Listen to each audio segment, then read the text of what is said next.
said that coffee's actually good for you. I'm waiting for more. I'm waiting for more. Things like that happens every so often. We get news that caffeine is great for you, and then we get news that it's terrible for you. And that's why I said what you want. That's the beauty of news. Just, take the one you want. Coffee, chocolate. I do that with the weather forecasts. You shop around and you take the forecast you like best and say, I believe that one. Yeah, the problem is when you dress for it and it's not right. That could be a problem, yes. All right, I think we will get started. I'm going to go ahead and put everyone on mute. Good morning, everyone, and Shabbat Shalom. And it's really nice to see you all, and nice to be together. And yeah, I think we're just going to dive right in.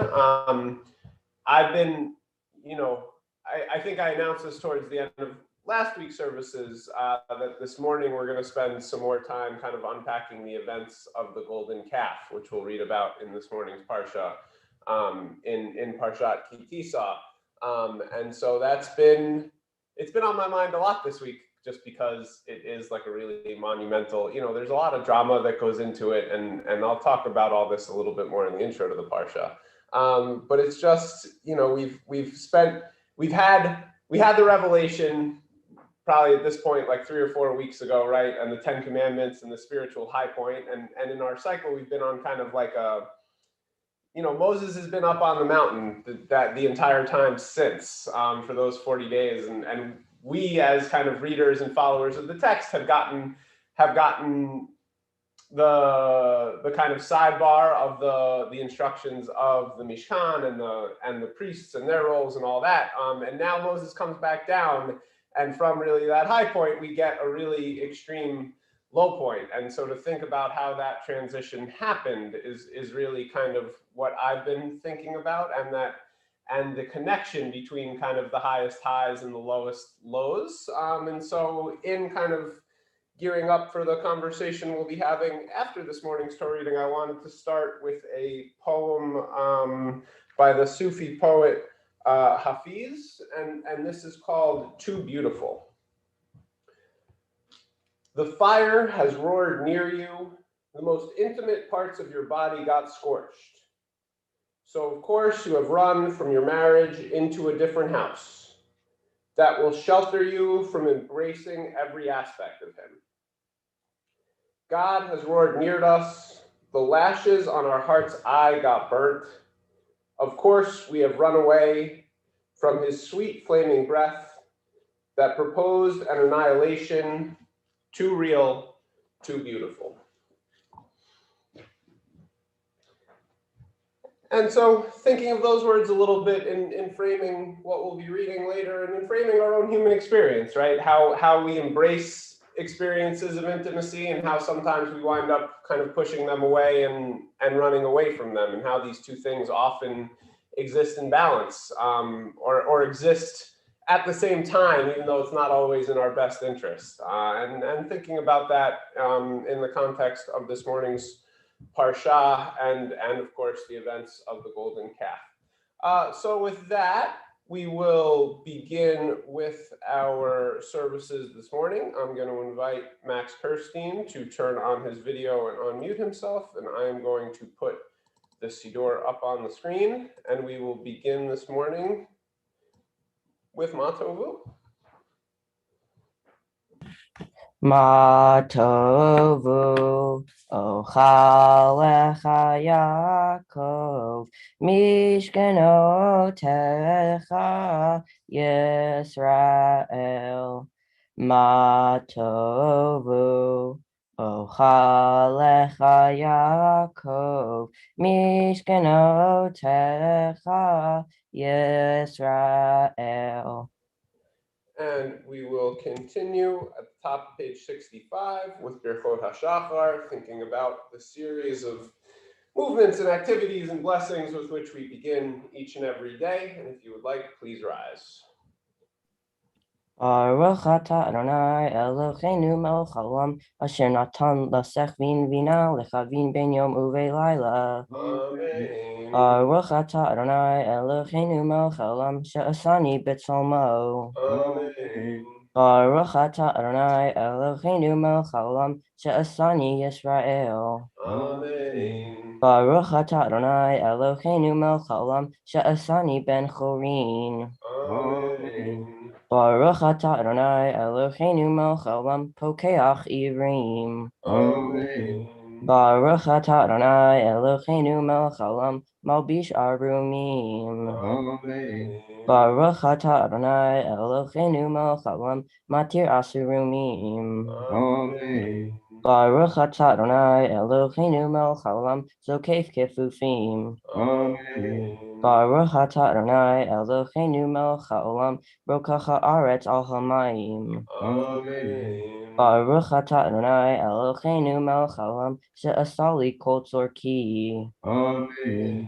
Baruch atah Adonai Eloheinu melech haolam hamechein mitzedei gaber. Amen. Baruch atah Adonai Eloheinu melech haolam ozer Yisrael bigvura. Amen. Baruch atah Adonai Eloheinu melech haolam oter Yisrael b'tifara. Amen. Baruch atah Adonai Eloheinu melech haolam haneten leach koach. Amen. Baruch atah Adonai Eloheinu melech haolam hamevir shenai menai unuma me'afapai. Amen. Praise are you, Adonai, our God, ruler of the universe, removing sleep from my eyes and slumber from my eyelids. And we will continue on page 72 with the concluding paragraph of the Psalm for Shabbat, Tzadika Tamar. Tzadika tachamar yifra ka'erez balvanon yizkeh shetulim beveit Adonai betzarot Eloheinu yafrichu od yenuvun beseva teshenim v'ranananim Iyu lechagid ki ashar Adonai sorry below avlat tabo. And we will continue next with our first Mourner's Kaddish of the morning, which is on page 82. If anyone would like to unmute and join in the Mourner's Kaddish or respond to the Mourner's Kaddish, please do so now. Yitgadal v'yitgadash Yitgadash shemei Shmei rabah Rabbah, Amen. ve'alma Ma tizrach Tizrachu pirutei Tei, ve'amlich Ve'amlich malchutei Malchutei, ve'chaye Vayechon kol V'Nechon, u'chaye the full Ve'in Beit Om Yisrael Yisrael, Agala Agala Yizman Yisman Kari Kari V'Yimru. V'Yimru, Amen. Amen. Yehi Rabba Rabba, Mevorach Lamei Omaya. Yitbarach Barak V'Yishtabach V'Yishtabach, V'Ar V'Yishtamam V'Yinaseh Say, Yitazar Ar V'Yisrael V'Yisrael V'Yidalal V'Yidal, Shmei Shmei D'Kedusha D'Kedusha, Riku. Le'ela B'Kol Elohim Kol Birchata B'Chata V'Shirata V'Shirata, V'Simchata Tishbata V'Nechemata V'Nechemata, Ve'alma V'Yimru V'Yimru, Amen. Amen. Yehi Shema Rabba Amen. Mitzrayim V'Chaim Aleinu V'Al Kol Yisrael Kulu Amen. Amen. Oseh Shalom Shalom B'Ramah B'Ramah, Yaseh Shalom Shalom Aleinu Aleinu V'Al Kol V'Al Kol Yisrael Yisrael, Kulu Amen. Amen. And we will all go back on mute except for Max, who will hopefully unmute himself again. And we continue with Baruch She'amar. Baruch she'amar ve'achaya olam. Baruch hu. Baruch oseh v'yereshit. Baruch omer v'yosef. Baruch gozer kayim. Baruch mirachem al haaretz. Baruch mirachem al habriot. Baruch mishalem shekar tov li'reyav. Baruch halead v'kam lanesach. Baruch Bodeh Umatzio, Baruch Shemo. Praised are you, Adonai, our God, ruler of the universe, compassionate creator, extolled by your people, glorified by your faithful servants. We laud you with the psalms of your servant David. We extol you in song. We celebrate your fame and melody. We proclaim you sovereign, singular, eternal God. Praised are you, Adonai, sovereign, magnified with songs of praise. And if anyone is still standing, you may be seated. We'll continue on page 96 with the Ashrei. And once again, we'll do it responsively. I'll do the line A, and I'll invite anyone who wants to unmute and join in a cacophony for line B to do so and join me. Ashrei Yoshvei Beitecha Od Yalucha Salah. Ashrei Anshecha V'lo, Ashrei Am Shadnoi Eloham. Hilal David, Aramim Chal HaYamelech, Avracha Shimcha Leolam Vaed. Bechol Yom Avarchecha, Bechol Shimcha Leolam Vaed. Gadol Adonai Me'od, V'ligdolato Ein Cheker. Torah Shabbat Secha, Torah Yagidu. Adar Kevod Hodecha, V'Ivrei Niflotecha Asicha. V'azuz Merotecha Yamim, Toleftoha Saprena. Zecharav Tuchaya Biu, V'Tikacha Yiranenu. Chanun Paratum Adonai, Erech Apayim Dochased. Tov Adonai Lakol, V'Rachama B'al Kol Ma'asav. Yodu Adonai Kol Ma'asecha, Hasideko Yevarchucha. Kevod Malchucha Yomeru, Kuratcha Yidaberu. Lahodia Livnei Adam Gevurota, Kavod Hadar Malchuto.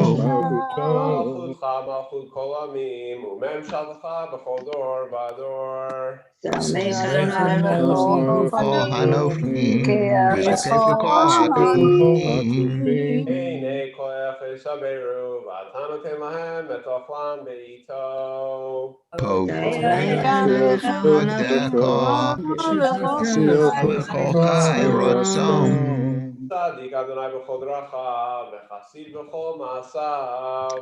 Karev Adonai L'chol Karov Korav, Asher Yikrovu V'Emet. Son Rabbi Yaseh, Et Shavatam Yishma V'Yoshiem. Shomei Adonai et kol ha'chalav, ve'an kol Shmi. V'Ach Adonai Deber Pi, V'Varech Kol Bashar Shebot Sholem V'Ed.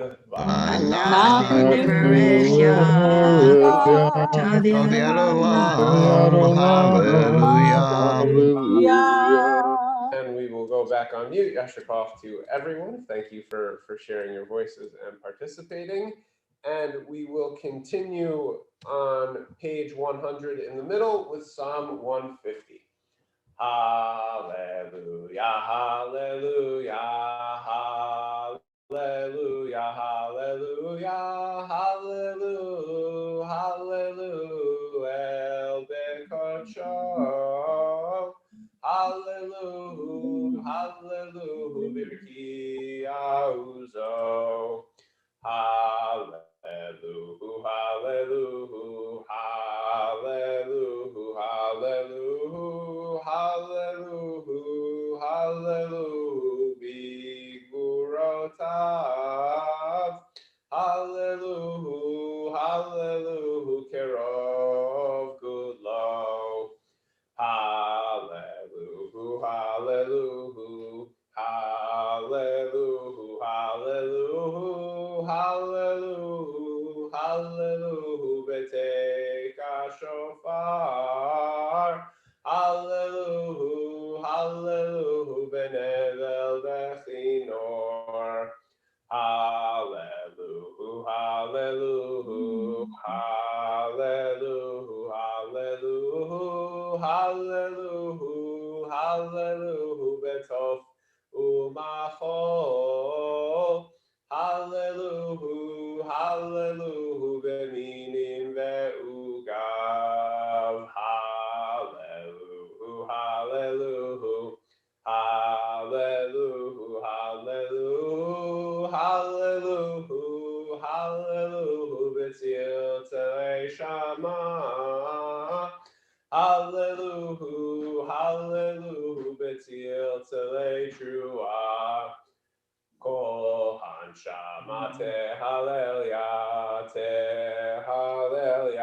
hallelujah. Kol hanshama tehallel hallelujah.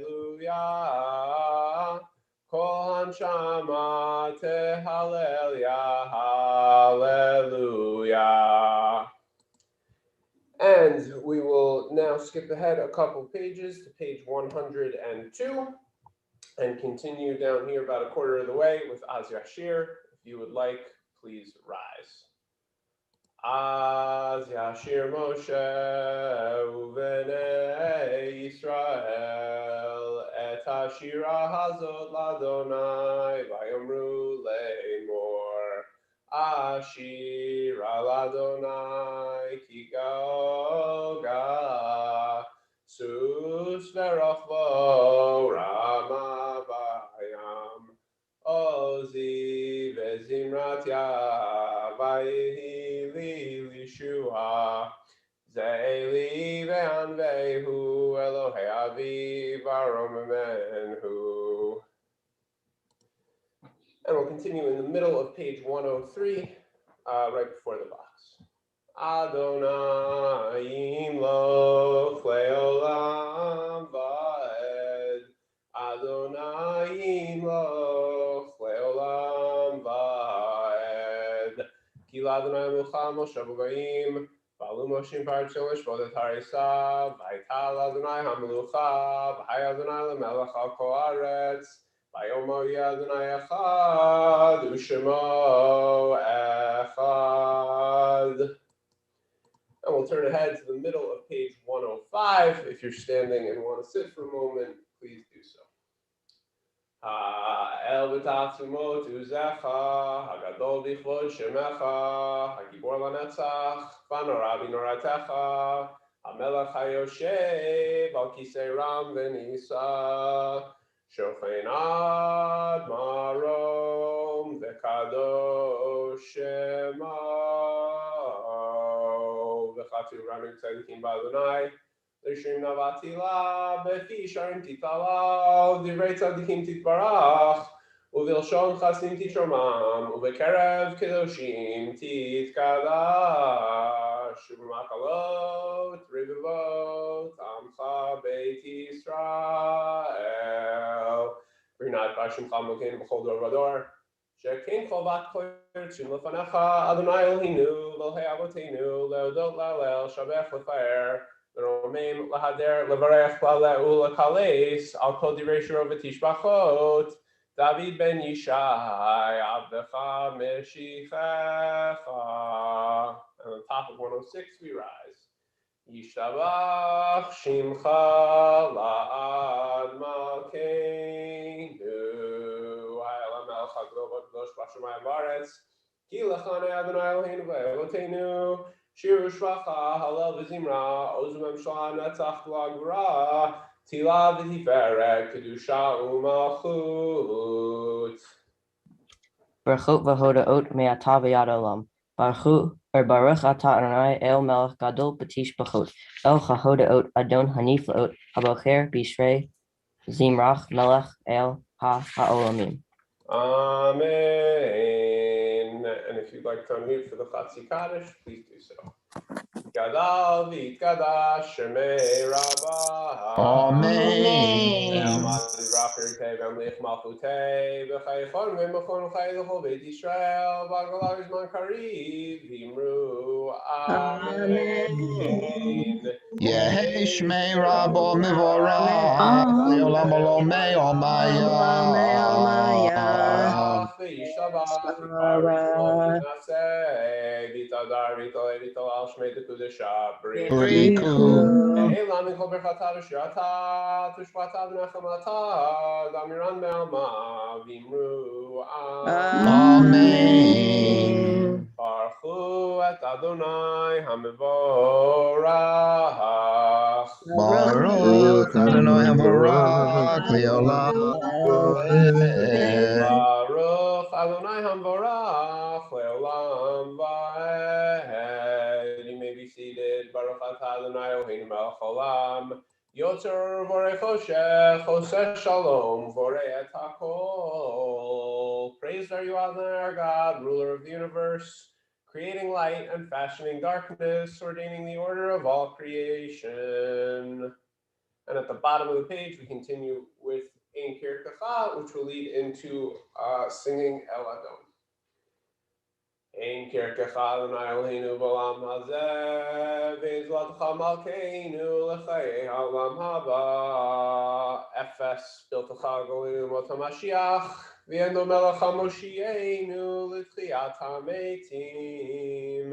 El Adon al kol hamasim baruch umvorach befi kol neshama gadlo v'tuvo Malei olam da'at utfuna sovevimoto Hamidka el chayot hakodesh rehedar v'chavod al hamerkava zechut umishor lifnei chiso chesed brachamim lifnei kevodo Tovim meorot shebara Eloheinu yitzaram beda'at bevina ufaskel koach ugvura natan bahem liot moshlim bekerev tevel meleim ziv umfikim nogana zivam bechol ha'olam Semechim betzeitam v'sasim bevoam osim v'yeim ha'retzon konam pe'er v'chavod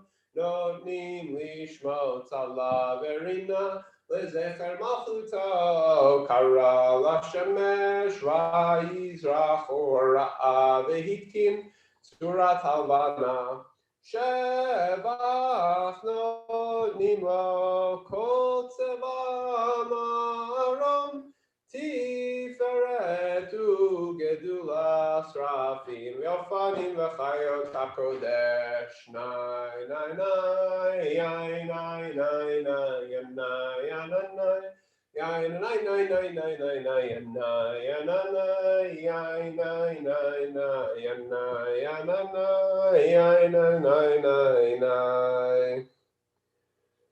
And we'll move forward a couple pages to the bottom of page 110, and we'll sing Or Chadash together. Or Chadash al Tzion Ta'ir, Or Chadash al Tzion Ta'ir, Or Chadash al Tzion Ta'ir, Or Chadash al Tzion Ta'ir. V'nizke kulanu meheira le'oro, v'nizke kulanu meheira le'oro, Baruch atah Adonai yotzer ha'me'orot. And on the top of page 111, let's read together in the English, Deep is your love for us. Deep is your love for us, Adonai our God, boundless your tender compassion. Avinu Malkeinu, you taught our ancestors life-giving laws. They trusted in you, for their sake graciously teach us. Our Maker, merciful provider, show us mercy, grant us discernment and understanding. Then will we study your Torah, heed its words, teach its precepts, and follow its instruction, lovingly fulfilling all its teachings. Open our eyes to your Torah, help our hearts cleave to your mitzvot, unite all our thoughts to love and revere you. Then we will never be brought to shame, for we trust in your awesome holiness and will delight in your deliverance.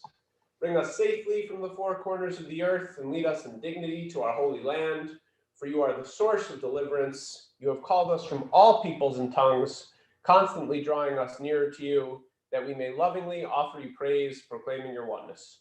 Praised are you, Adonai, who loves the people Israel.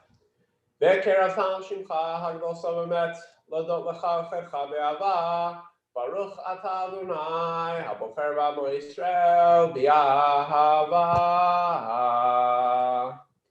And please join me all together, unmuted, for the Shema and the Yahavta.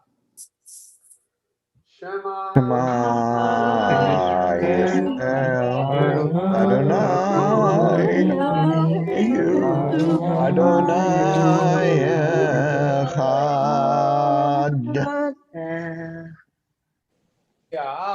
Es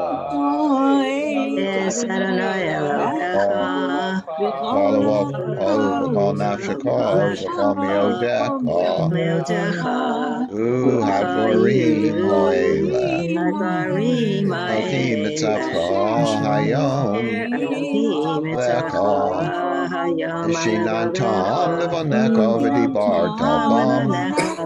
Shivtecha b'veitecha lechtecha v'derech v'shabecha tumecha. Shartam liot al yadecha. Hayulatotofot v'neinecha. Utavtam al mizot beitecha uvisharecha.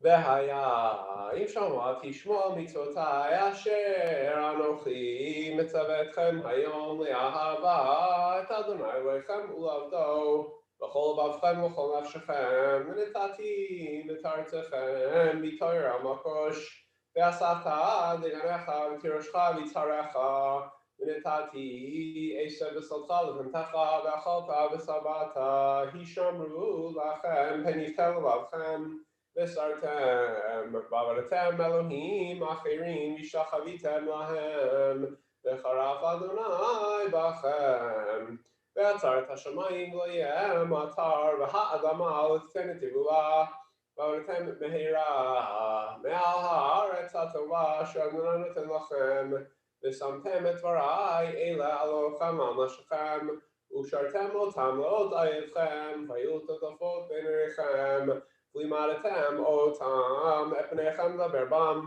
בשיטתך בביתך ובלכתך בדרך ושוכבך ובקומך וכתבתם על מזוזות ביתך וישעריך למען ירבו ימיכם וימי בניכם על האדמה אשר נשבע אדוני לאבותיכם לתת להם כי מהשמיים על הארץ ויאמר אדוני משה לאמור דבר אל בני ישראל ואמרת עליהם ועשו להם ציצית על כנפי בגדיהם לדורותם ונתנו על ציצית הכנף פתיל תכלת והיה לכם לציצית וראיתם אותו וזכרתם את כל מצוות אדוני ועשיתם אותם ולא תטורו אחרי לבבכם ואחרי עיניכם אשר אתם זונים אחריהם למען תזכרו ועשיתם את כל מצוותיי והייתם קדושים לאלוהיכם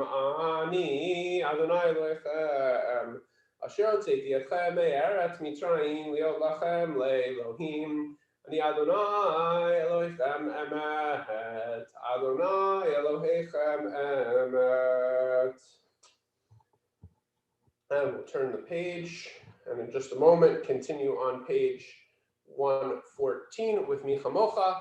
After that, we'll begin the Amidah together on 115b, unmute ourselves for the Kedusha, and then take a couple minutes for silent prayer and meditation. But first, page 114. Tehi V'Ayon Baruch Hu V'Vorach Moshe Miriam Bnei Yisrael L'chanu Shira B'Simcha Rabba V'Amru Chulam Mi chamocha be'elim Adonai, mi kamocha ne'edar bekodesh, nora tehilo osef eleh. Shira Chadasha Shipulim Shimcha Svat Hayam Yachad Kulam Hodu V'Imlichu V'Amaru Adonai yimloch le'olam va'ed. Tur Yisrael, Kuma Bezrat Yisrael, Uftechinu Mecha, Yehuda v'Yisrael, Go Aleinu, Adonai Tzvot Shemo, Kedosh Yisrael, Baruch Atah Adonai Gal Yisrael. 115b.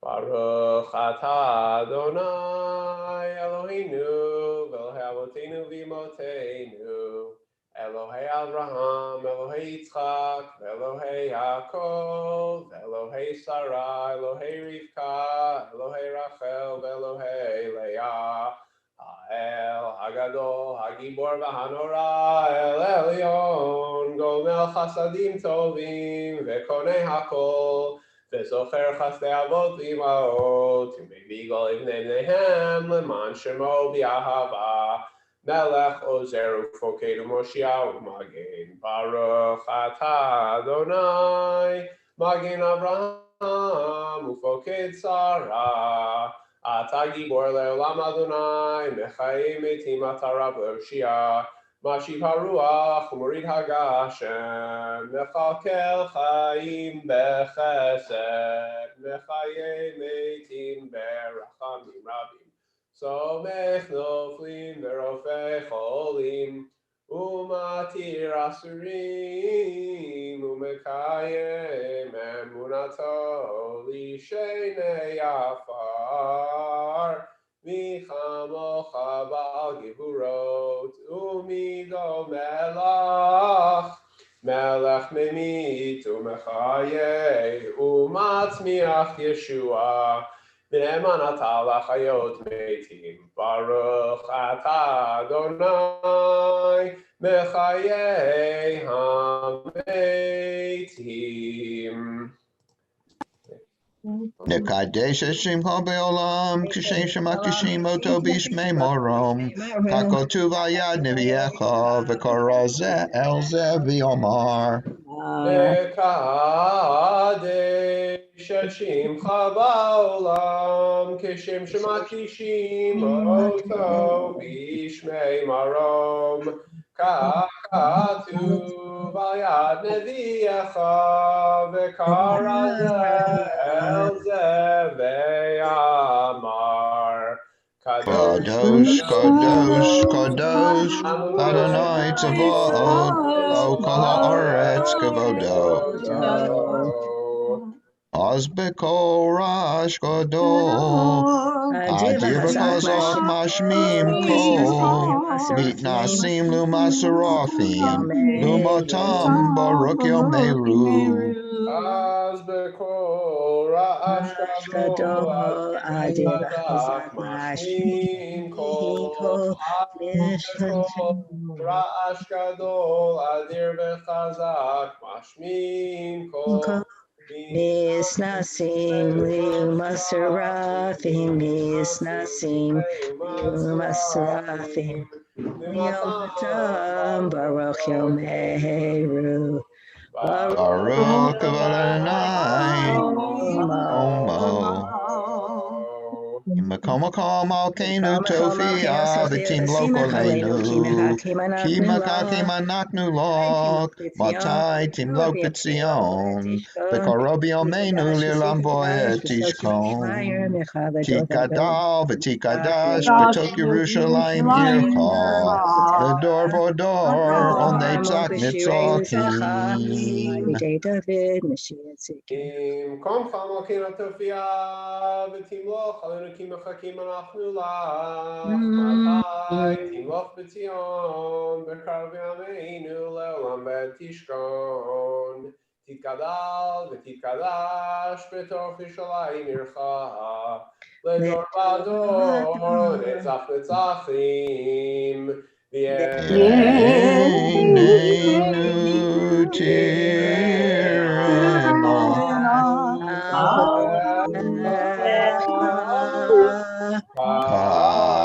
kadavar ha'amar b'shirei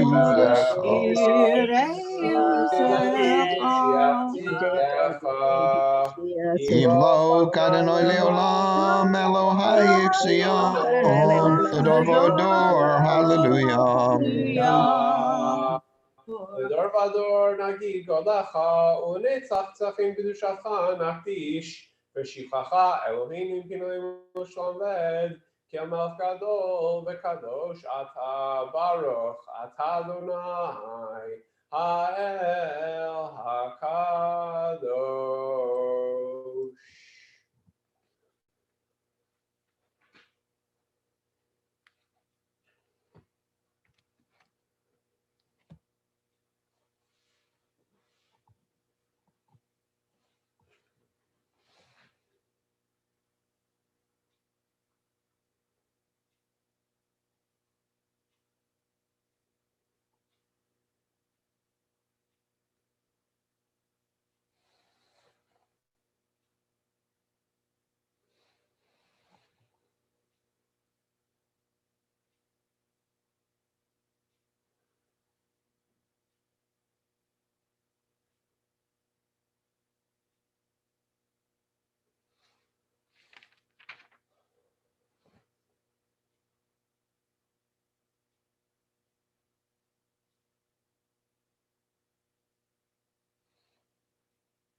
Oseh shalom bimromav, hu yaseh shalom aleinu ve'al kol Yisrael, v'imru amen. Yaseh shalom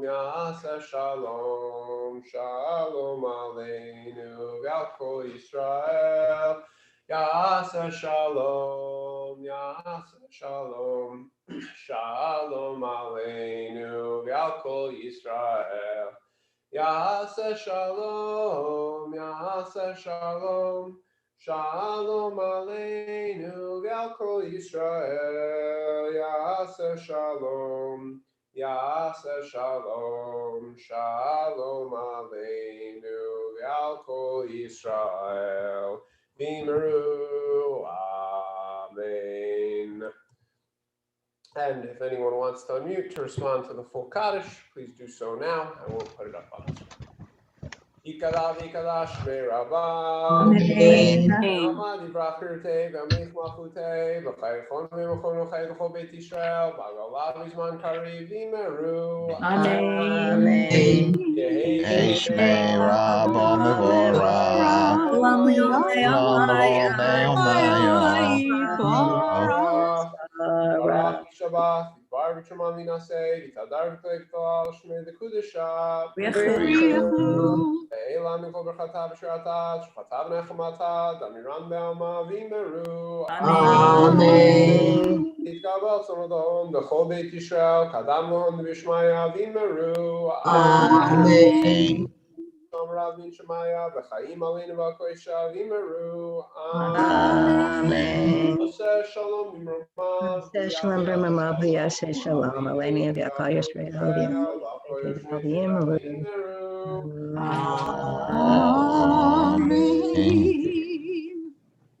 And I will put everyone back on mute except for Barry and Barbara Ann. If you guys want to unmute yourselves, and we will continue with the beginning of the Torah service, which is up on the screen. 139.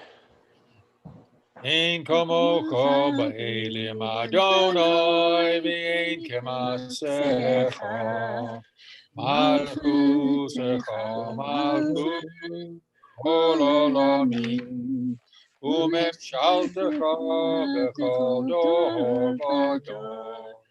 Adonai melech, Adonai malach, Adonai yimlach le'olam va'ed.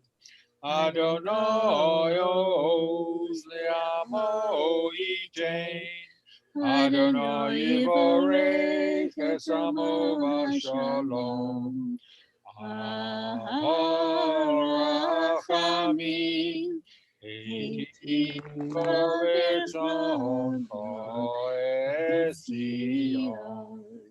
Ibnei Chomos Yerushalayim Ki v'chol levad batochnu Melech Elam v'nisa Adon Olam.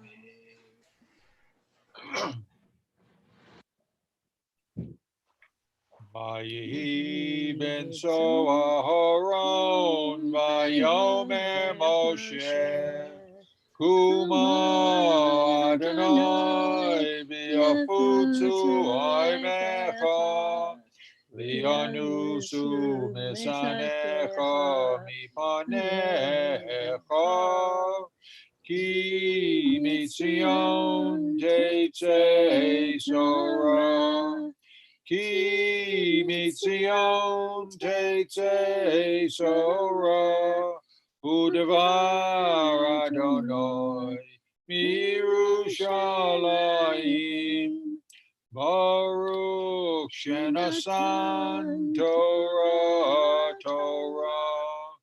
Baruch shenasan Torah le'amo Yisrael b'kedushaso.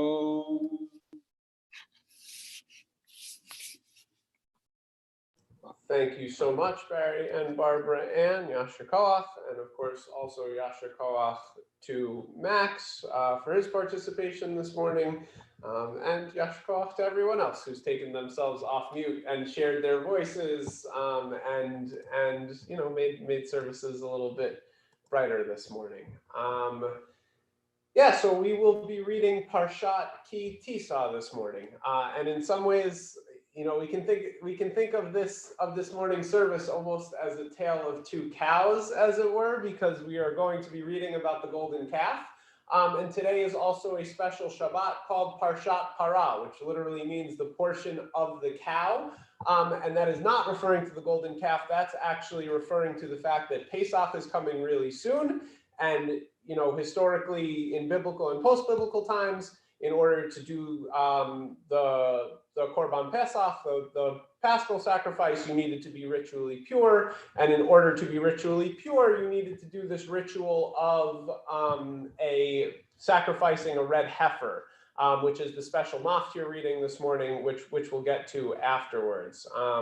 So two very different contexts for you know, holiness ascribed to cows or calves or oxen or whatever it may be, which is a really interesting juxtaposition in and of itself. But we'll save that Dvar Torah and exposition for another day. Ki Tissa, also, it's worth mentioning, it's really not just the golden calf. There's actually, I would say there's a lot of beauty before and afterwards. You know, we start off with the collecting of the half shekel, which we read as a special maftir a couple weeks ago before Purim, again with an eye towards Pesach and the idea of a census and accounting for all of the people. And we read a little last bit about the Mishkan and the building of the tabernacle and the appointment of Bezalel as kind of the head artisan, which again, like has a beautiful resonance that's pretty unique in the Torah all of itself. And there's actually a lot of famous verses that come from this week's Parsha, some of which we've already said this morning, because part of the Shabbat Amidah, the paragraph of the Shamru, what we also sing together as Kiddush after services, that actually comes from this morning's Parsha as well. We'll actually pick up in the verse that immediately follows Vishamru, but that can be found at the end of chapter 31. And then, you know, after we get the Vishamru, after we get the beautiful kind of recitation of Shabbos observance, that's when Moses comes down off the mountain and sees what has gone on in his absence with Aaron and the people and the building of this golden calf, and you know, trying to personify the presence of God in a way that they were not supposed to do. And of course, we get the really monumental shattering of the tablets, whether they kind of slipped out of Moses's hand in his own, you know, shock and disappointment, or whether he threw them down in anger is one of the things we can discuss a little bit later. And then, of course, you know, we get a lot of anger, both from God's perspective, who wants to destroy the entire people and rebuild from Moses, and also from Moses, who basically rallies the tribe of Levi around him and kind of rampages through the camp to cleanse the people of these sinners, which is kind of what I would put into the sphere of the ugly parts of this parsha. And then we get some more kind of, you know, I'd be interested to hear whether people reflect on these as beautiful aspects or not. But we get a lot of what we come to work into our liturgy, both our high holiday liturgy, our fast day liturgy, of kind of the framework for God forgiving the people. And some of the most kind of distinct verses that we say on Yom Kippur come from this morning's Parsha, which of course raises the question of, like, you know, can you get forgiveness without having some sort of fall from grace or sin in the first place? And if you can find beauty in those words of forgiveness, does that lend a little bit of redemption to whatever the wrong action was? Which I think, you know, something to think about. And then, of course, kind of closing the full circle, Moses goes back up on the mountain, gets the second set of tablets. They're a little bit distinct from the first in that he seems to play a more active role in the inscribing and the writing, as opposed to being directly from Etzba Elohim, directly from the finger of God. And he comes back down the mountain. So we certainly have, we have, as is common in the Torah narrative, we kind of push God right to the edge and then step back, and then we kind of get at least some measure of reconciliation. There's also just one more tie-in to this morning's parsha that I want to make, and then we'll turn over to the Torah reading, which is going back to Parshat Shkalim and going back to the idea of a census taking, or at least kind of accounting for all the people. And I spoke about this at some more length when we read it as the special maftir a couple weeks ago. And for those of you who weren't there, or for those of you who perhaps don't remember, which is perfectly fine, one of the things that we really honed in on was the idea that it is this same amount of a half shekel for everyone in the nation, right? For rich and poor alike, that everyone was counted equally. And also, we read it over a month before Passover, again, in preparation for Passover, because things don't happen instantaneously, right? It takes a little bit of time to kind of galvanize the people and to get the half shekel to be donated and to basically get all the people counted. And I was thinking about this as I read, or tried to follow while simultaneously trying not to follow the continued battle over voting rights in our country, and thinking about what it means both to count every single person, or at least to give every single person the opportunity to be counted, and also how that can't possibly necessarily happen on one given day, right? And about how the Torah seems to give us a framework where we can expand that, right? Where we can give people a month or over a month for the chance to be counted, and to reinforce this idea that everyone in the society is counted equally. Whether you're rich or poor, you are equally enfranchised. And so thinking about some of the battles that are, going on a state-by-state basis, certainly, but kind of a pervasive battle going on in our country, like so many others, and thinking about where our Jewish values and where the values that we pull from the text really align with that, and figuring out how to make our voices heard on that, because I do feel that I don't think I'm making too much of a stretch from the Torah text to really get that idea of full and equal representation, which is hopefully something we can continually work towards, or at least hope that we don't take steps backwards from. So we'll pause there, and in just a minute we'll start with the Torah reading. I'll open it up for comments if anyone wants to comment. I also just want to lay out kind of what we'll be doing this morning.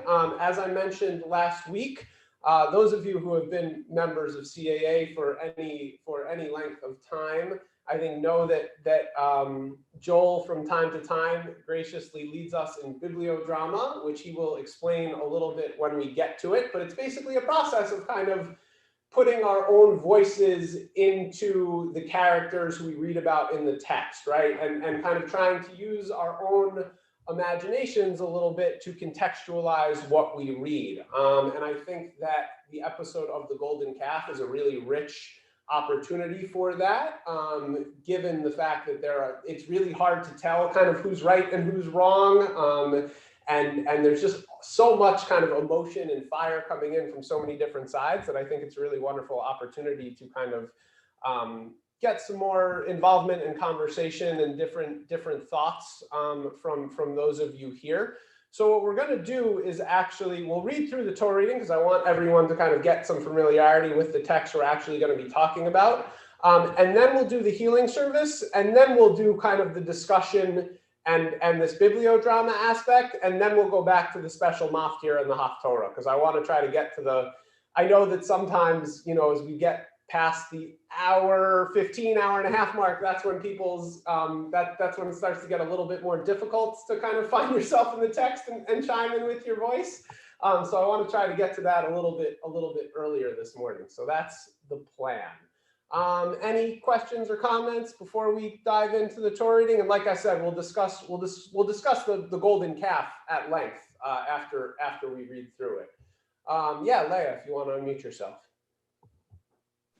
I just wanted to mention that I've yard site today. Oh, great. Thank you for letting me know. I will pause.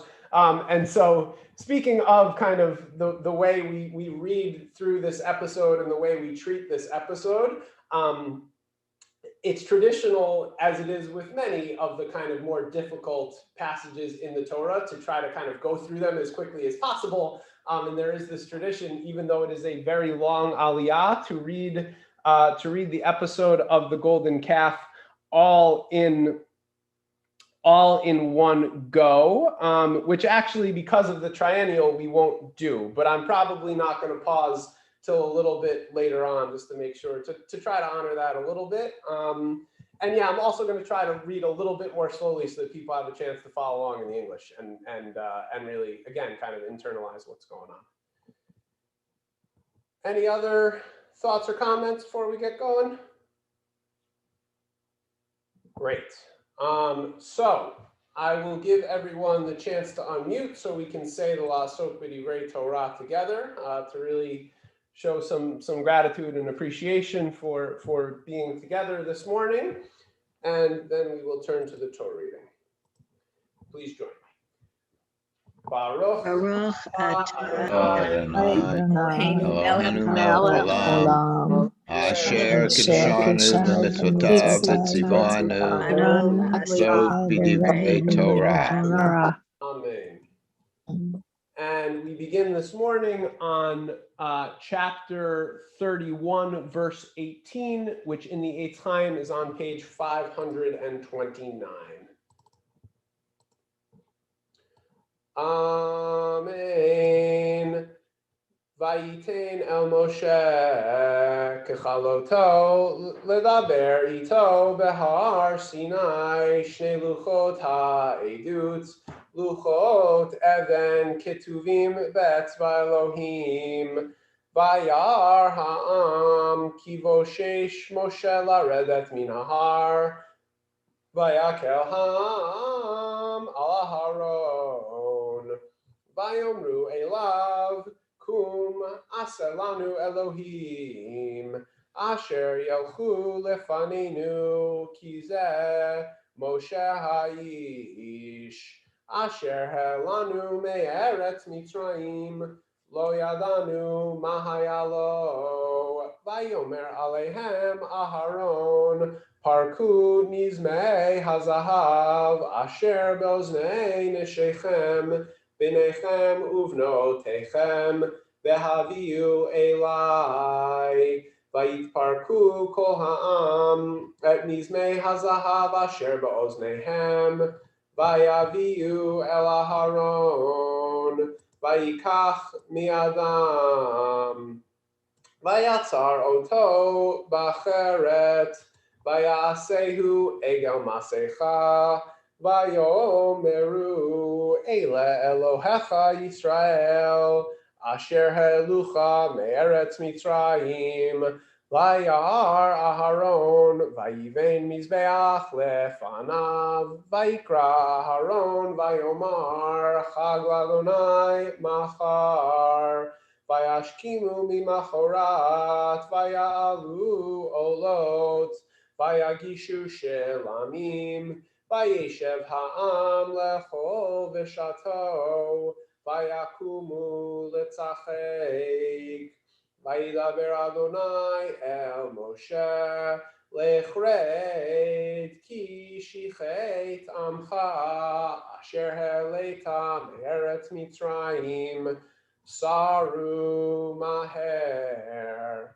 Min haderech asher tzivitim asu lahem egel masecha vayishachavu lo vayizbechu lo vayomeru Eile Elohecha Yisrael asher helucha me'eretz Mitzrayim vayomer Adonai el Moshe ראיתי את העם הזה, והנה עם כשעורף הוא, ועתה הניחה לי, ואיחר אפי בהם, ואכלם, ואעשה אותך לגוי גדול. ויכל משה את פני אדוני אלוהיו, ויאמר, למה אדוני יחרה אפך בעמך, אשר הוצאת מארץ מצרים, בכוח גדול וביד חזקה. למה יאמרו מצרים לאמור, ברעה הוציאם להרוג אותם בהרים ולכלותם מעל פני האדמה, שוב מחרון אפיך, תנחם על רע לעמך, זכור לאברהם, ליצחק לישראל עבדיך, אשר נשבעת להם בך, ותדבר עליהם הרבה את זרעכם ככוכבי השמיים, בכל הארץ הזאת אשר אמרתי אתן לזרעכם ונחלו לעולם, וינחם אדוני על הרע אשר דיבר לעשות לעמו. That feels like an okay spot to pause for now, and so just kind of a midway point. And like I said, in terms of kind of famous readings and famous passages, that's what we read on every fast day, with the exception of Yom Kippur, which exists in kind of a different world of its own. But certainly some famous lines of kind of forgiveness and Moshe pleading on behalf of the people, and God relenting.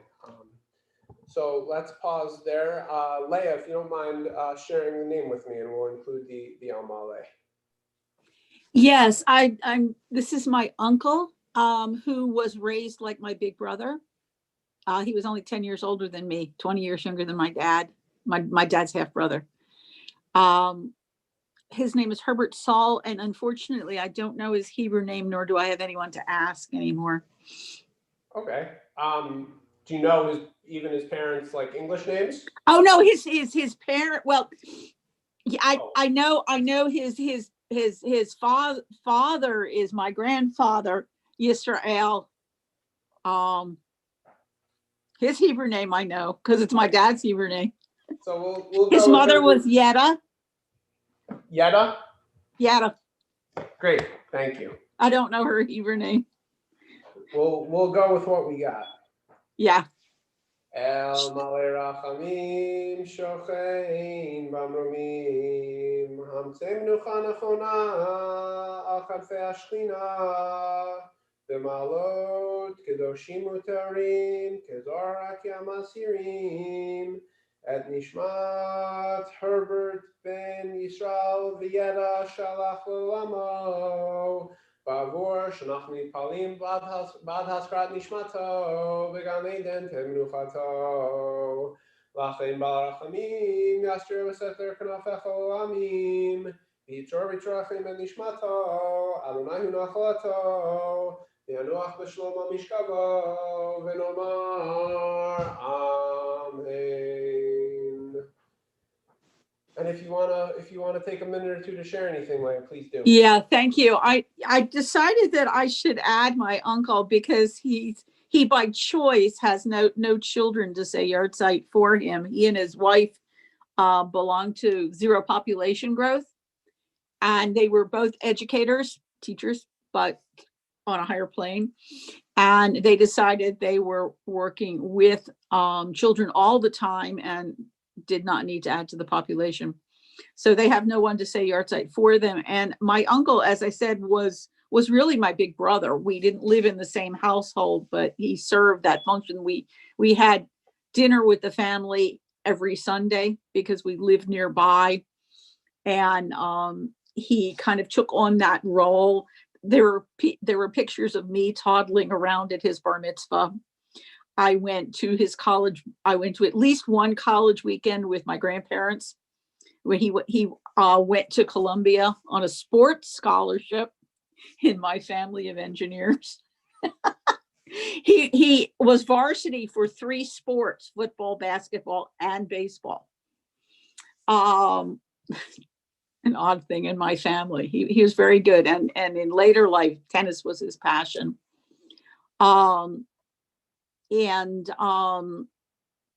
He unlike the rest of us, he was a history major, and after trying a lot of different things, went into education and really excelled at it. The one technology thing he did was, when computers became available, he really became a very high proponent of getting his kids educated early, and was really active in getting kids comfortable at a young. He started out as a 5th grade teacher, and then ended up with older grades, but really getting the computers into the classroom and kids. And this was a very long time ago, back when it was unusual, but he got them justified as purchases and everything like that. So anyway, but that's my Uncle Herb, my dad's half brother. Great, thank you for sharing and for taking on the continuation of his legacy and memory. Always so important. So thank you, Leah. Just one more quick comment before we get back to the Torah reading. I saw Joel put in the chat, is this the first instruction to keep Shabbat? It is not. We've had it a couple times up to this point. What's interesting about it being inserted here, and first, again, like, we're kind of in a timeless zone when it comes to like Moshe being up on Sinai and getting all these instructions and laws and whatever else. Sequencing and what comes first and what comes later is it's almost a little bit of a moot point. But what is interesting about the commandment to keep Shabbat here is the fact that it is kind of attached or written next to all the commandments having to do with the building of the Mishkan, the building of the tabernacle. And that actually happens more than once, where we have the instructions for the tabernacle next to the instructions to keep Shabbat. And so the traditional kind of rabbinic interpretation is that actually all the kind of laws and prohibitions of Shabbat are derived from the process of what went into building the tabernacle. So many things actually about, and you can break traditionally there's kind of 39 Torah derived prohibitions on Shabbat, which you can break up a little bit into categories, some of which having to do with baking bread, which was instrumental in the Mishkan, some of which have to do with sewing fabric, which was instrumental to building the Mishkan. And so you can kind of trace them all back one by, fire, obviously, with the korbanot, and you can trace them back to this, to the putting next to each other of the processes of the Mishkan and the commandments for Shabbat. Back to the Torah reading now. We are on page 533 in the Eitz Chaim, chapter 32 in Exodus, verse 15. And we've seen God's anger abate a little bit, and Moshe's anger is about to pick up as he comes down the mountain.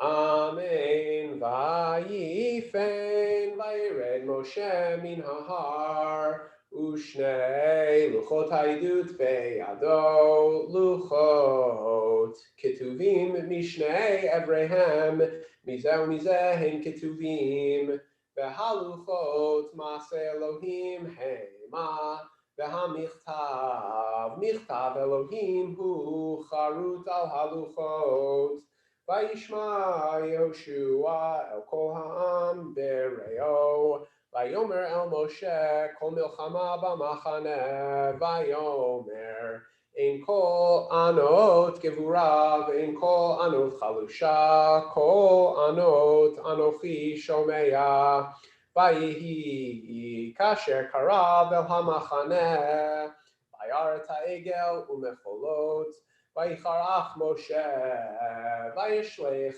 miadav et haluchot, Vayishaber otam tachat hahar, Vayikach et ha'egel asher asu, Vayisrov ba'esh, Vayitchan ad asher dak, Vayizer al pnei hamayim, Vayashk et pnei Yisrael, Vayomer Moshe el Aharon, ועשה לך העם הזה, כי הבאת עליו חטא גדולה. ויאמר אהרון, איכר אף אדוני, אתה ידעת את העם כי ברע הוא. ויאמרו לי, עשה לנו אלוהים אשר ילכו לפנינו, כי זה משה האיש אשר העלנו מארץ מצרים, לא ידענו מה היה לו. ואומר להם, למי זהב התפרקו ויתנו לי, ואשליכהו באש ויצא העגל הזה. וירא משה את העם כי פרוע הוא, כי פרעה אהרון לשמצה בקמיהם. ויעמוד משה בשער המחנה, ויאמר מי לאדוני אלי, ויאספו אליו כל בני לוי, ויאמר להם, כה אמר אדוני אלוהי ישראל, שימו איש חרבו על ירכו, עברו ושובו משער לשער במחנה, והרגו איש את אחיו, איש את רעהו ואיש את קרובו. ויעשו בני לוי כדבר משה. ויפול מן העם ביום ההוא כ3,000 איש. ויאמר משה, מילאו ידיכם היום לאדוני, כי איש בבנו ואחיו, ולתת עליכם היום ברכה. ויהי ממחרת, ויאמר משה אל העם, אתם חטאתם חטאה גדולה, ועתה אלה אל אדוני, אולי אכפרה בעד חטאתכם. וישב משה אל אדוני ויאמר, אנא חטא העם הזה חטאה גדולה, ויעשו להם אלוהי זהב, ועתה אם תישא חטאתם, ואם אין מחני נא מספרך אשר כתבת. ויאמר אדוני אל משה, מי אשר חטא לי אמחנו מספרי, ועתה לך נחה את העם אל אשר דיברתי לך, הנה מלאכי ילך לפניך, וביום פקדי ופקדתי עליהם חטאם. ויגוף אדוני אל העם על אשר עשו את העגל אשר עשה אהרון. וידבר אדוני אל משה, לך עלה מזה אתה והעם אשר העלית מארץ מצרים אל הארץ אשר נשבעתי לאברהם ליצחק ויעקב לאמור, לזרעך אתננה. ושילחתי לפניך מלאך, וגירשתי את הכנעני האמורי, והחיתי והפריזי, החיבי והיבוסי, אל ארץ זבת חלב ודבש, כי לא אעלה בקרבך, כי ים קשה עורף אתה, פן אכלך בדרך. וישמע העם את הדבר הרע הזה, ויתאבלו, ולא שתו איש אדיו אלא עליו. ויאמר אדוני אל משה, אמור על בני ישראל, אתם עם קשה עורף, רגע אחד אלה בקרבך וכליתיך, ואתה הורד עדיך מעליך ועד עם מעשה לך. ויתנצלו בני ישראל את אדם מהר חורב, ומשה ייקח את האוהל ונטלו מחוץ למחנה, הרחק מן המחנה, וקרא לו אוהל מועד.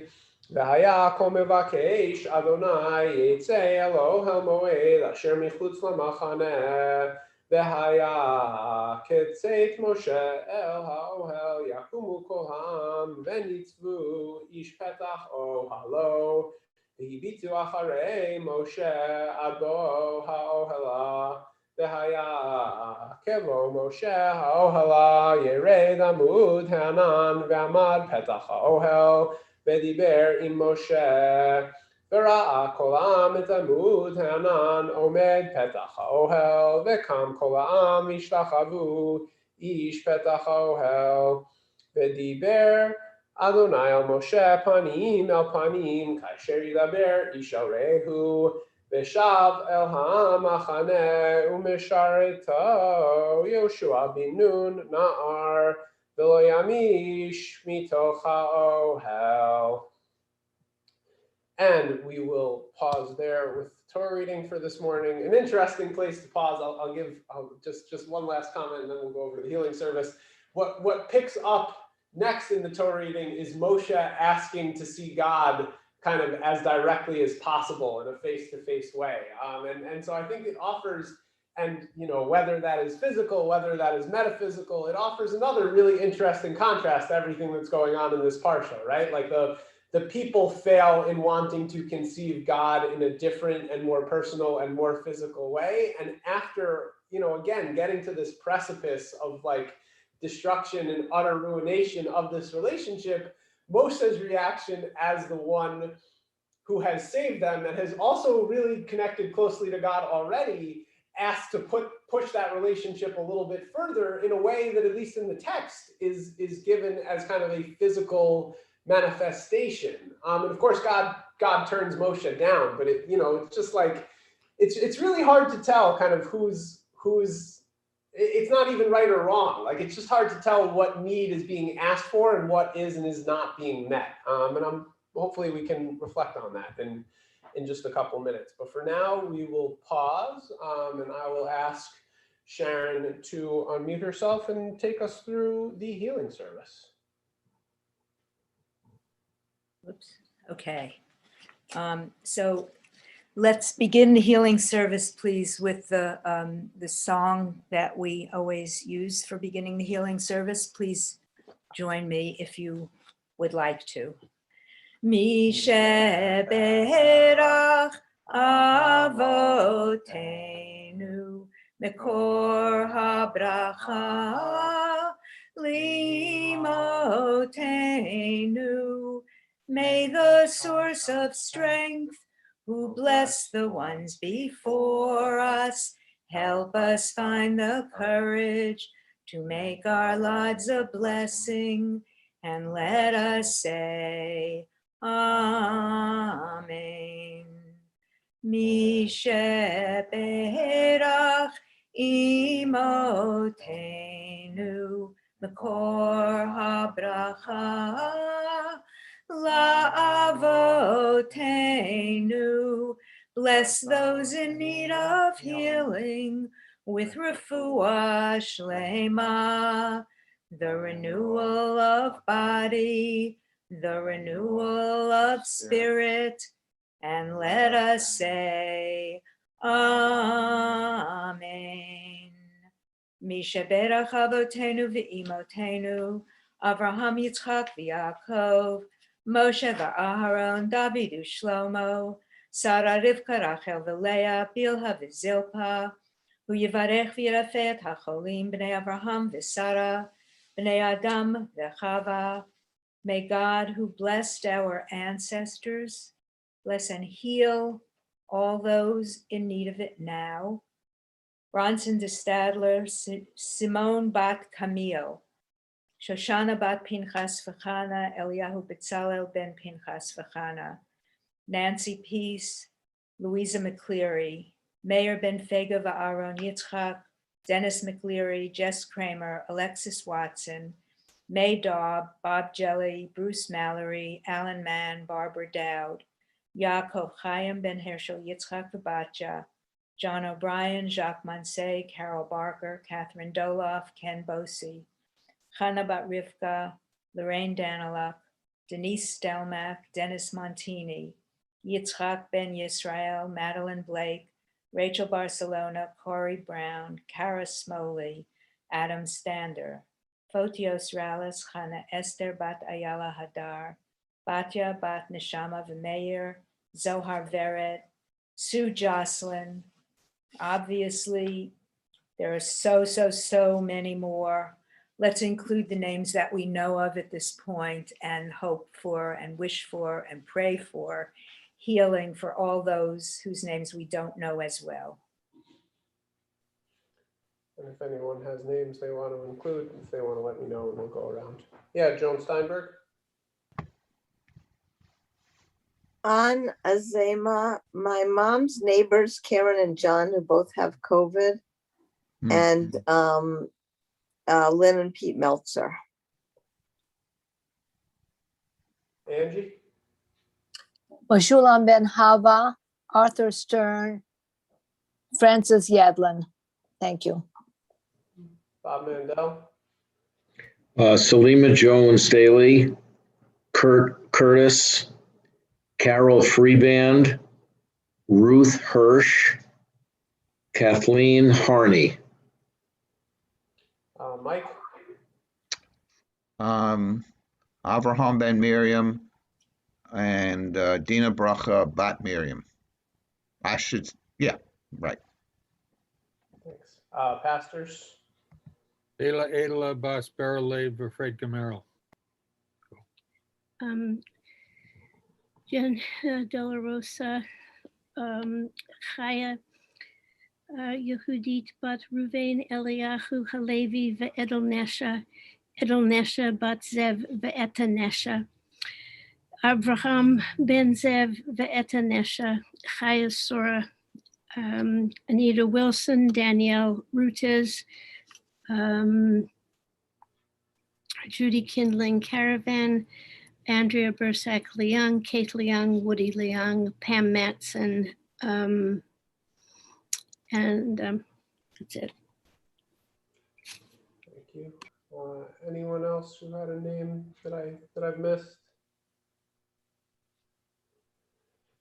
And I'm sure we all have other names and other people in our heads and our hearts, even if whether we know their names or not. And so let's just take a couple more moments of silence to extend our prayers of healing as much as we can.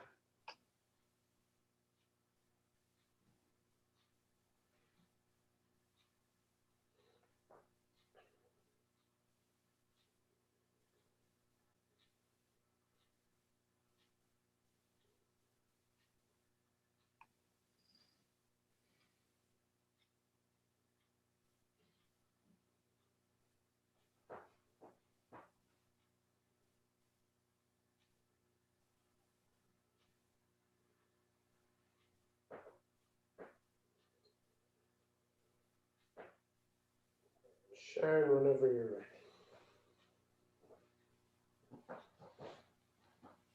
Ba'avur she'anach mitpalalim ba'avuram, bishkar zeh hakadosh baruch hu yimalei rachamim aleihem, lahachalimam u'rapotam u'lahachazikam u'lahachayotam, v'yishlach lahem mehera refuah shalema, refuat hanefesh u'refuat haguf, Shabbat himilis ok refuah krova lavo hashta ba'agala u'vizman kariv v'nomar. Amen. Amen. Thank you, Sharon. All right, in just a moment, I'll ask Joel to unmute himself and kind of introduce us into the bibliodrama that we'll take on together. If anyone needs to stand up and stretch, I know that was a long Torah reading, so feel free to take a couple seconds and wake yourself up a little bit, because this more than usual is dependent on audience participation. So yeah, hopefully we can get some good discussion going. And as always, I want to thank Joel for sharing his own kind of personal history and knowledge and experience with this. So I'll turn it over to Joel. So there is the experience of revelation that happened previous to this. There's stuff in between in the Torah, but it's possible that they're pretty close together. And, there's a midrash that all of us were at Mount Sinai, and we each received the revelation, the experience of God and understanding of life, the world, or whatever you think of as revelation. And each was unique. So it was a pretty profound, to say the least, experience. And so I'd like you to take a moment to just reflect on what might that have been like for you, particularly if you were at Mount Sinai or in the vicinity and had this intense direct experience.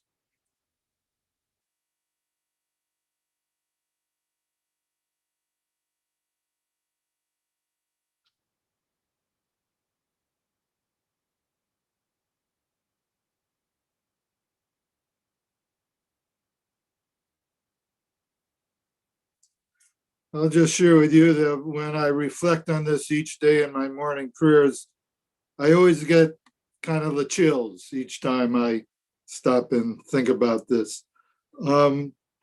So we move from that experience to getting all this instruction about what's going to happen on Mount Sinai with Moses being up there and the thunder, the lightning, and don't step close, and et cetera, et cetera. And then Moses is gone for a long time. And you've coming off this high, and now it's what's happening. And if you could put yourself in that experience and share what you might be feeling and what you might want to do to help you with what you're feeling. And then I'll turn it over to Alex to call people as they raise their hands.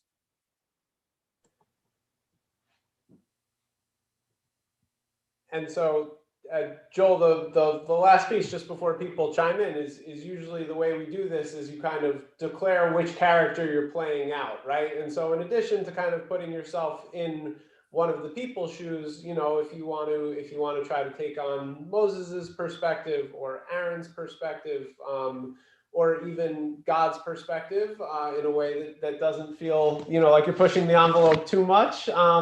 So, you know, how do you usually phrase it, Joel? You start the sentence with "I am," or yeah. You want to make it personal, first person, and say this is what I'm experiencing, what I'm feeling, what I'm thinking, what's going on for you. Great. So yeah, if people, you know, wanna raise their hands and either come up with their own, you know, and hopefully also be responding to other people who are putting out thoughts. Mike, I think I saw your hand go right up. Yeah, I was going to start it off, but just okay. I am Aaron, so I don't know what my brother is up to. He's a weird one anyway. He does crazy things, and I don't know if he's going to come back or if he ran off or what he did. The people here are getting very anxious. They're very disturbed and irritated, and I don't know if I can control them. I'll have to think of something. I leave it at that.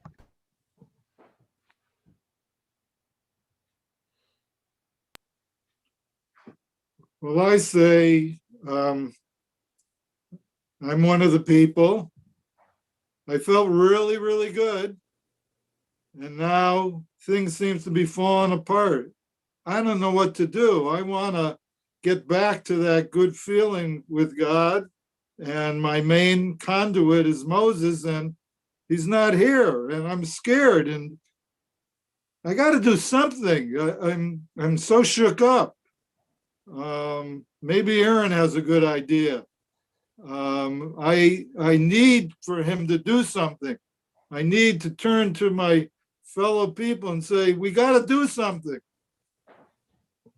Maybe we'll create something like Moses.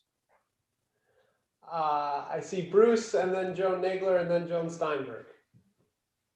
Okay, so I'm one of the people, and it's been so many years since it's been anything about a miracle or anything about God.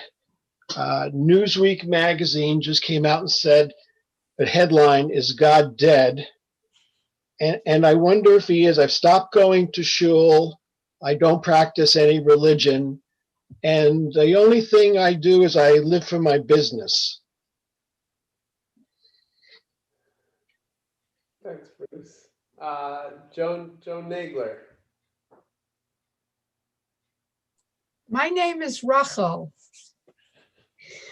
I was a slave for many years in Egypt, and so are my ancestors. And you know, it actually wasn't so bad. At least we had some leadership and we knew what we were supposed to do and we got fed. Moses is gone. He's not coming back. You know, hey guys, we need a God to lead us. Aaron, let's get rolling here. Joan Steinberg. Well, I was a skeptic from the beginning. And I think that there was something else making that fire and that smoke. And I'm skeptical of anything the mob wants to do. I kind of feel like going off on my own. And where's Miriam anyway? I need a woman leader. I don't believe in any of this stuff anyway. And where's Miriam? Sharon, please. So I'm Aaron, and I can't stand to see people this upset. It really bothers me when people are this unhappy and unsettled. And so I really need to do something. I know that my brother will come back, and I need to stall this somehow and keep them together. I think I'll ask them how important this really is to them. If I ask them to throw in all their precious jewels and jewelry, I'll know how seriously we really need to take this. If they refuse, we can go further, and I'll take that as a sign. If they're willing to throw them all in, I'm going to have to go the next step and hope that my brother comes down in time to stop something really awful happening. Now, I'm Moshe, and I'm in the middle of this 40-day meditation retreat. And the last I saw the people and the rest of the nation, they were on a spiritual high point, and I've been managing to keep that spiritual high point going. And I assume that with my brother and hopefully my sister in charge, everyone else is also keeping up these good vibes. And I can't wait to go back down the mountain and reconnect with my family and reconnect with the people and keep these positive vibes, you know, going on the march to Israel. Yeah, Barry. Well, I'm one of the common folk. And, you know, in spite of the fact that we saw all this fire and lightning and yada, yada, Moses went up the mountain and probably something happened to him. He's not the kind of guy who would just run off. There's no reason for him to run off. I think maybe we ought to send up a rescue party and see what happened to him, bring him down and carry on from there. God certainly wouldn't have, if there was a real God up there, he wouldn't have let something happen to Moshe, and Moshe would have come back down on his own, but he didn't. So maybe the whole thing was just a natural phenomenon, and Moshe's up there hurt. We ought to go get him. Yeah, Raina, if you want to unmute. I'm one of the people, and I just came out of living in a different culture for like 500 years, generations back, and they had a practice of building things out of gold, and they were really beautiful. And I'm feeling abandoned by Moses. Nobody's here to help me, and so I'm going back to what I was familiar, what I was around when I lived in Egypt. That was familiar to me.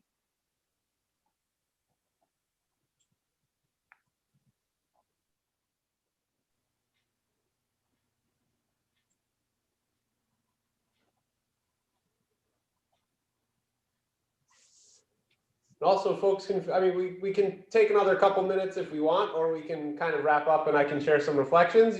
You can share more than once too, or take a different perspective if you've already taken one role. So yeah, Leah, please.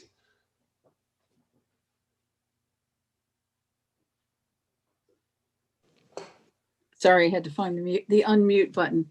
I'll take the counter role. I'm one of the people, and it has been a long time, and I see all this impatience growing around me, and I'm nervous and I'm impatient. But Moses has been a leader. Things have gone strangely, but something has always come through. So I'm kind of wondering why we can't just wait a little longer and be a little more patient, and maybe things will work out for us.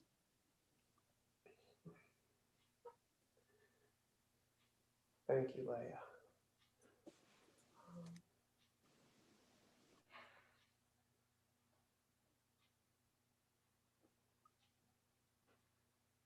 Alex, Yes. before we finish up, if you could read that poem, Hafiz's poem once more, because I thought he was talking directly to this experience.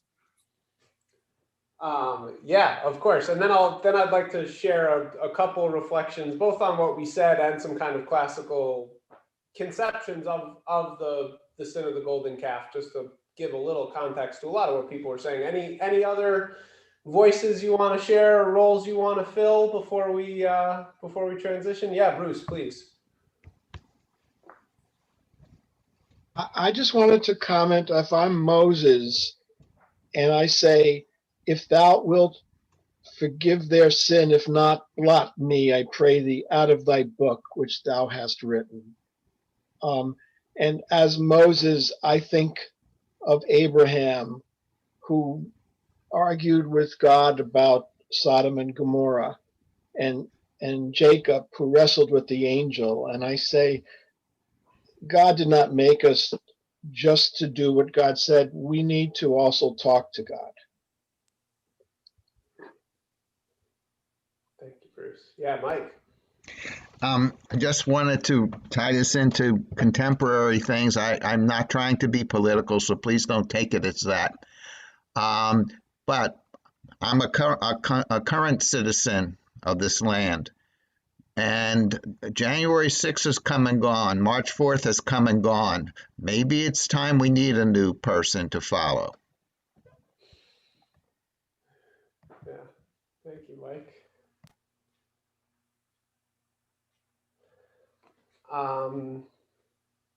Great. So I'll return to the Hafiz poem with which I started services this morning, and if anyone wants to reflect afterwards, and like I said, I just want to share a couple thoughts and some contextualization for what you all brought in. So thank you all for sharing your voices.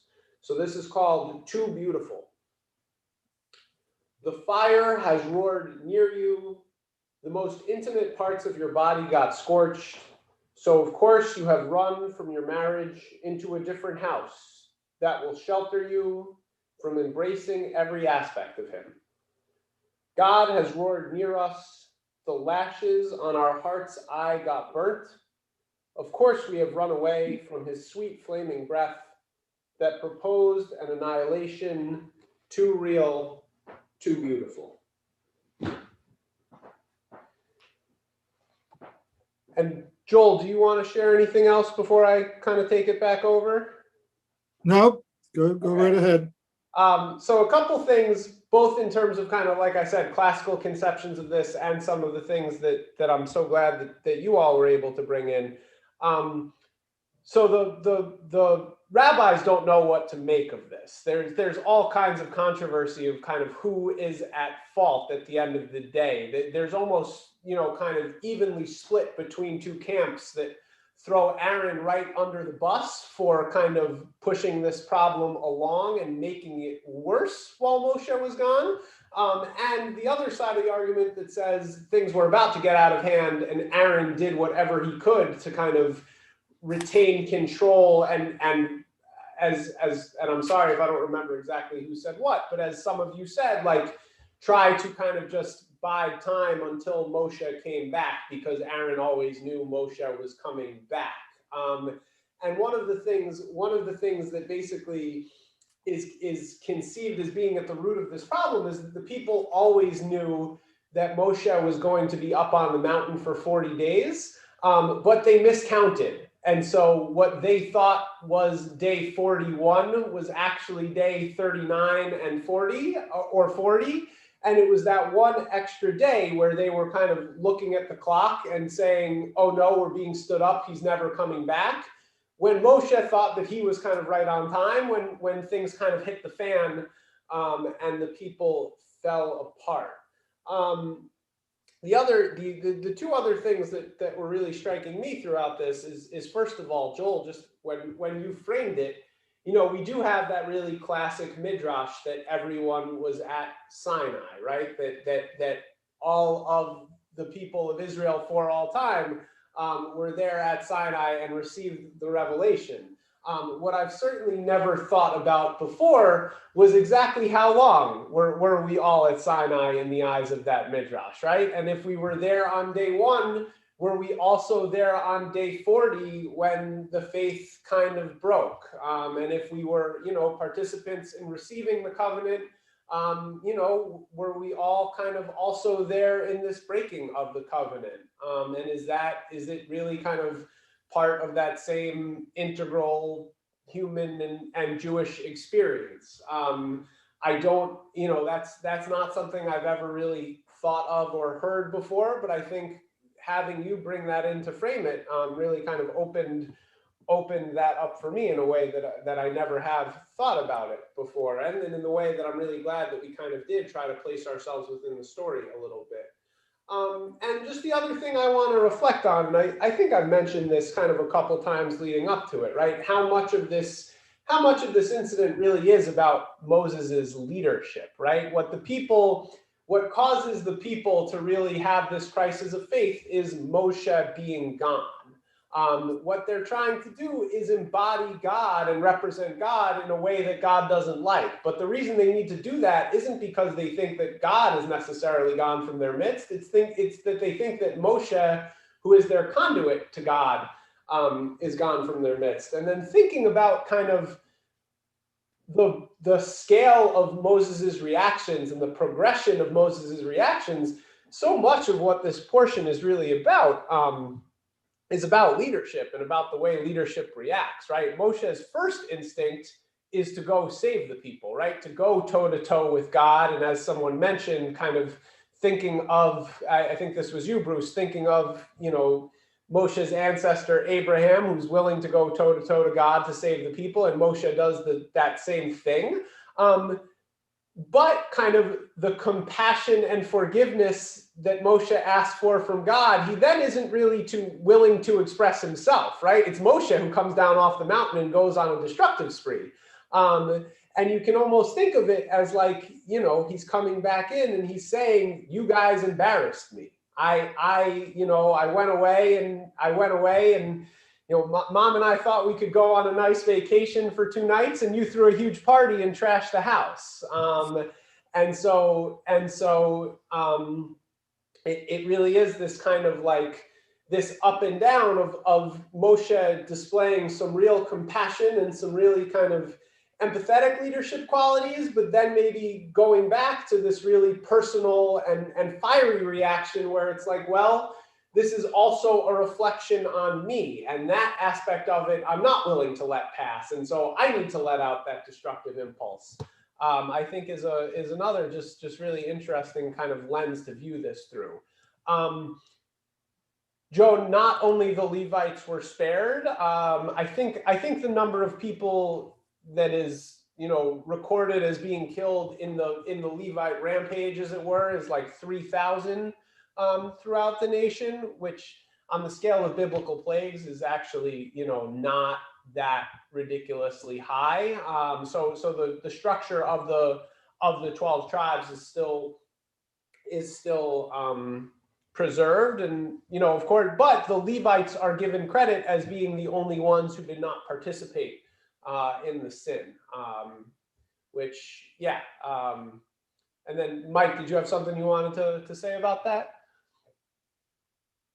No, only that I'm a Levite. Yeah. And I thought it was appropriate that you immediately jumped in with Aaron's voice, right? That is your heritage. Could be, yes, it is. But may I ask a question? And it talks in that what you read, there was something about, and there was a plague. So it doesn't say what kind of plague or anything. I assume people got sick or something. I don't know. Yeah, I think God forgives, but God does not forgive completely, and it doesn't, for whatever reason, the details aren't there.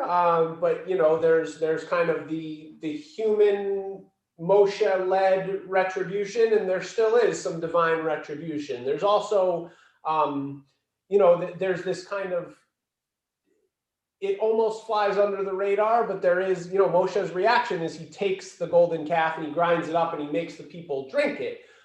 Which in the text is pretty related to the also equally, probably more disturbing Sota ritual, which is the ritual for a suspected female adulteress. And the understanding of that is that when the woman who is suspected drinks that concoction, if she is guilty, there is like a physical manifestation of her guilt that either kind of kills her or disfigures her. And so the understanding of this kind of crushing up of the golden calf and then being forced to drink it is that is also kind of a form of physical, divine-ish physical punishment, possibly resulting in like death or a plague that's visited on the people, those who were actively guilty. So there's a connection there. We'll get to that when we get to the book of Numbers. I saw Joel, then Sharon, and then Joan Nagler.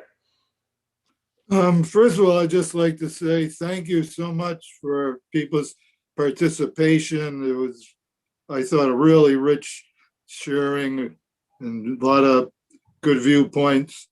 Just in relation to what you're saying, Alex, about where Moses was at on 32:23, it says Moses realized that the people had actually been restrained. Aaron had restrained them, doing only a small part of what the outspoken ones had demanded. And that's Kaplan's commentary that you're reading there? It's right, Kaplan's interpretation, translation of the Torah portion. Got it.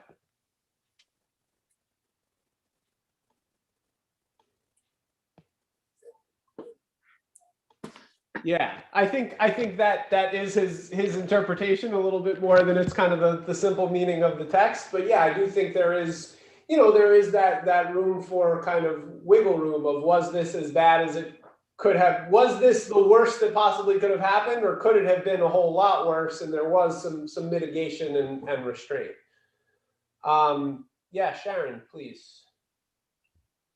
Just strikes me that this is just another episode that I find troubling about the, excuse me, Michael, the Levi tribe.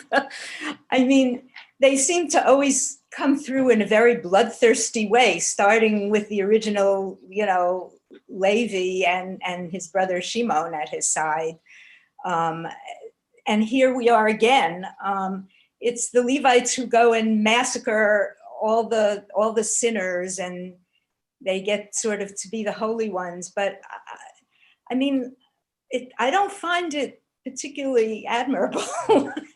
I mean, it's very hard for me to relate to the behavior of the Levites really kind of almost all the way through in so many episode after episode as the kind of people who I think of as, these are the priests and the holy ones and the ones who bring us closer to God.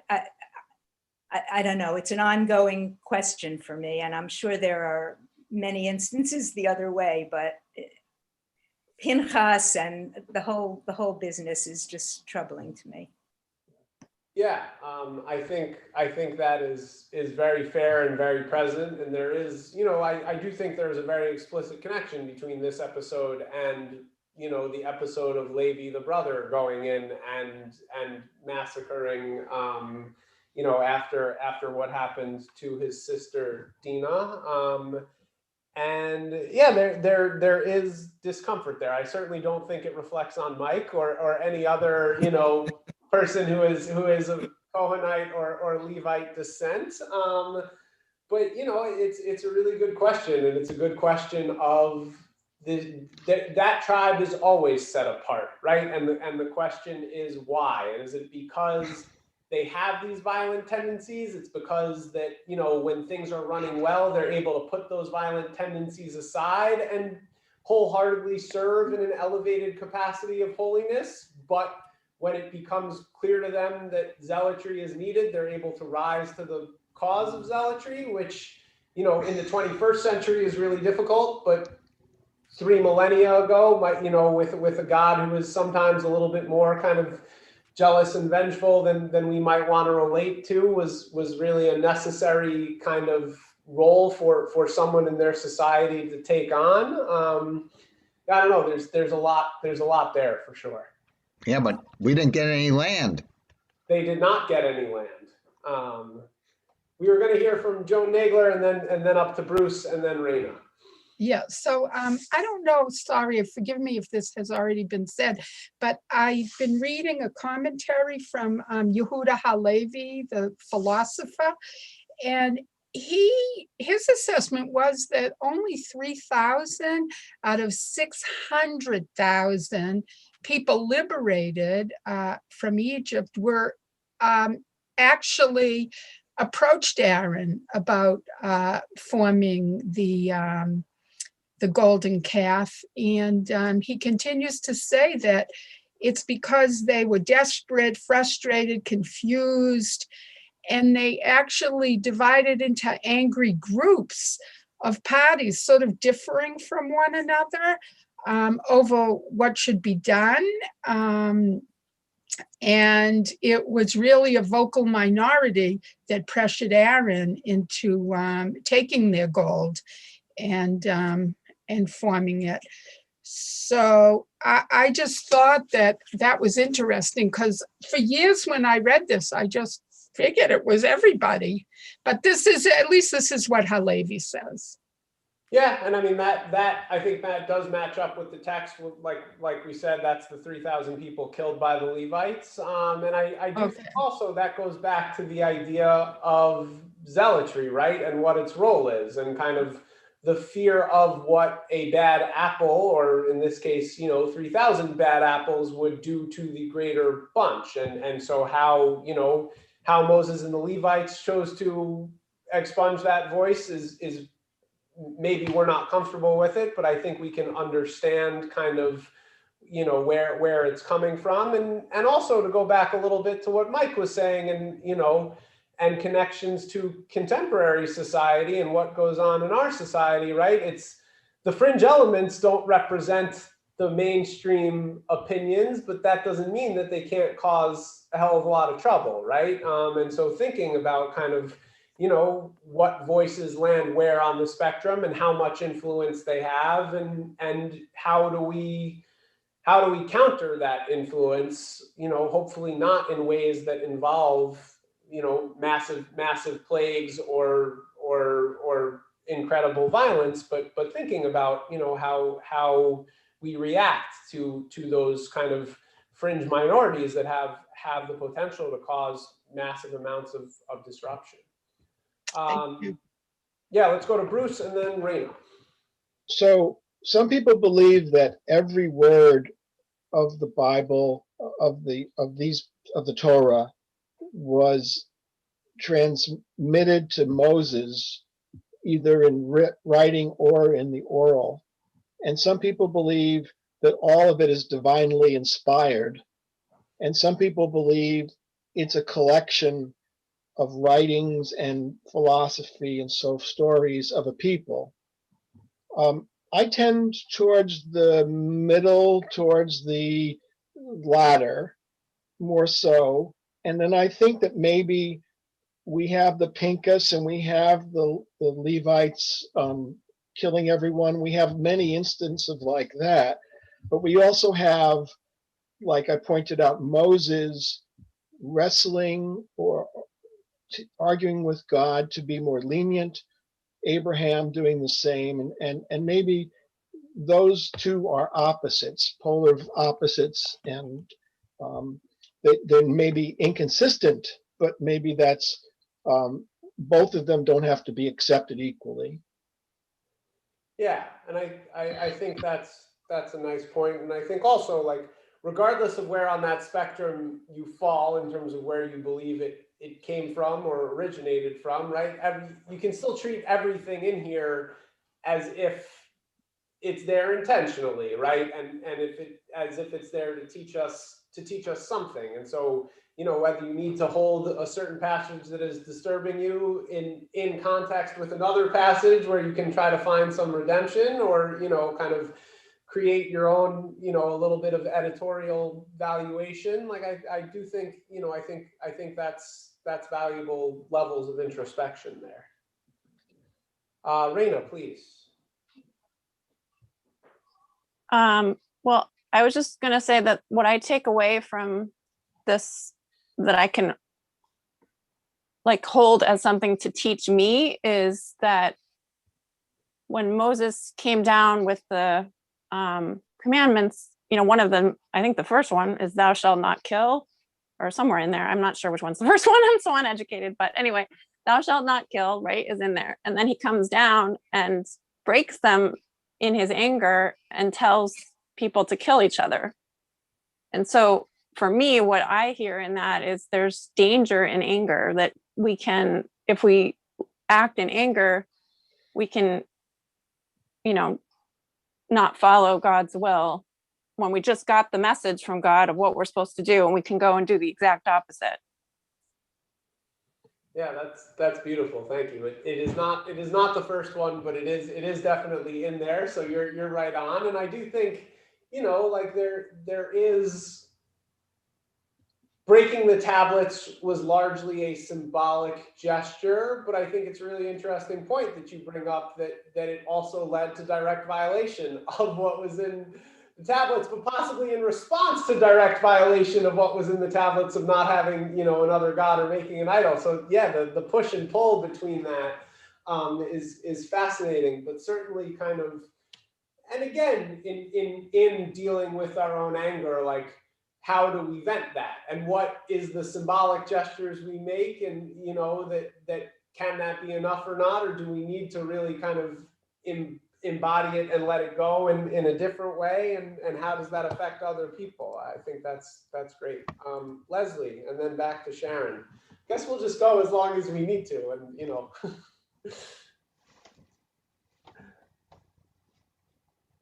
Okay, I just had this thought that the Levites made in destroying the 3,000 who sinned, maybe they saved maybe that saved the rest of the 600,000.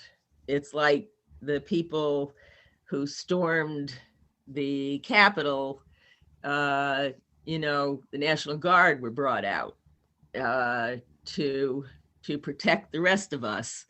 And the people who stormed the Capitol, I don't know, I don't necessarily want them to get killed, but I do want them to be punished. Yeah, and I would say that is kind of along the lines, if I had to guess how kind of the creator of this text, whoever that, you know, source wanted us to interpret these events, right? It's like the 3,000 are killed in direct contrast to God threatening to wipe out the entire nation. And so I think we are kind of almost supposed to have that sense of like, well, it very easily could have been everyone, and 3,000 is a relatively small price to pay. I'm not saying we are obligated to be comfortable with that or to necessarily accept that as an acceptable outcome, but I do think that's kind of what, if I had to guess what the text is trying to get at, I would think it's along those lines. I saw Sharon and then Mike, I believe. So first, I just want to really thank Raina. That was a really wonderful point. I love it. I had never really thought about that quite juxtaposed that way. But the next thing I think when I think about that is it was actually the deity that commanded the deaths, which makes it even more strange to think about. It wasn't just, I don't think, maybe I'm wrong. I don't think it was just Moshe acting in anger. No. It was God who, you know, and certainly God who said, I'm going to destroy the whole nation and sent the plague and all of that. So, I mean, it just makes you wonder about these 10 commandments and, you know, how definitive they're meant to be or whatever. I don't know. It's curious, but thank you, Raina. I really appreciated that. Sharon, yeah, over to Mike. So, and this is also picking up on this thread that, so I view the commandment, I'm not sure if it's the proper way, is not thou shalt not kill, it's thou shalt not murder. And so I'm going to defend my brethren and ancestors by saying in their mind it was justified homicide or whatever you want to call it. But the other thing is that they only killed 3,000, which is a small number, and what Joan gave the interpretation of Judah HaLevi, I think, also sounds like a Levi too, that there were only 3,000 sinners or 3,000 people who were culpable. But I'm not sure that's, I mean, that you can get that interpretation, but I think just like when there are people who go on a rampage today for whatever reason, they get tired of killing. And 3,000 people in a day is a lot of people to kill. And they probably said, oh, Ganug, enough already. And this is just in my mind, my crazy Levi mind. Thanks, Mike. Yeah, an interesting kind of counter perspective. Any last thoughts or things anyone wants to share? That was a lot of really great discussion. So thank you all. Last call. Great. Well, like I said, thanks again to Joel for kind of always being the impetus for me to get this sort of discussion and activity going, and for bringing it to my attention, certainly for the first time, and you know, being willing to share and help take the lead on it. And thank you to all of you for sharing your thoughts and getting some really good discussion going. That was kind of exactly what I was hoping for this morning, and you know, just a different way to reflect and interpret some pretty dark and disturbing and difficult stuff in the Torah. So thank you all for kind of taking that on together. It is 11:30, which is a little bit late. I do want to kind of keep going with the special maftir because it looks towards Pesach, and that's kind of where our mindset is, and I'll explain that in a second. And my mom did prepare the haftarah, and I want to kind of respect her preparation in that. Obviously, you know, I won't be offended if anyone needs to get away from their screen, if anyone needs to take a couple minutes to stretch and then join us for the last like 15 minutes or so, or if you need to like turn your video off and, you know, walk away and listen to it in the background, whatever works. I totally respect it. I totally understand it. And I appreciate everyone being as patient and participatory as they have been already, because that was really wonderful. But I'm still going to kind of go along with the regularly scheduled plan. And, you know, if it's been a little long for you today, then Shabbat Shalom and no hard feelings. But we're going to pick back up with a little bit more Torah reading, which is this special maftir for Parshat Paraz. I explained a little bit earlier.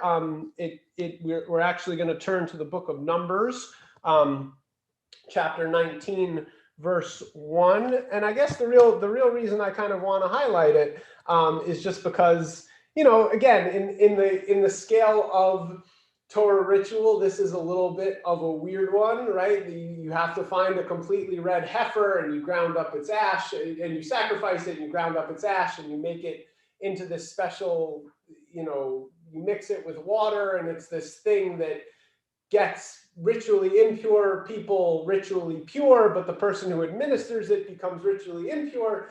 And it's all kind of to the service of preparing for Korban Pesach, for the Paschal offering. And I, again, like in terms of how it could possibly speak to us, you know, we all have many of us who observe Passover in traditional ways have our own Passover crazinesses, whether that is taking out dishes that we only see, you know, for 8 days a year, or koshering dishes in our bathtubs, or going to supermarkets that we only visit once a year and buying products that we don't really like, but we buy them anyway because that's what Passover is.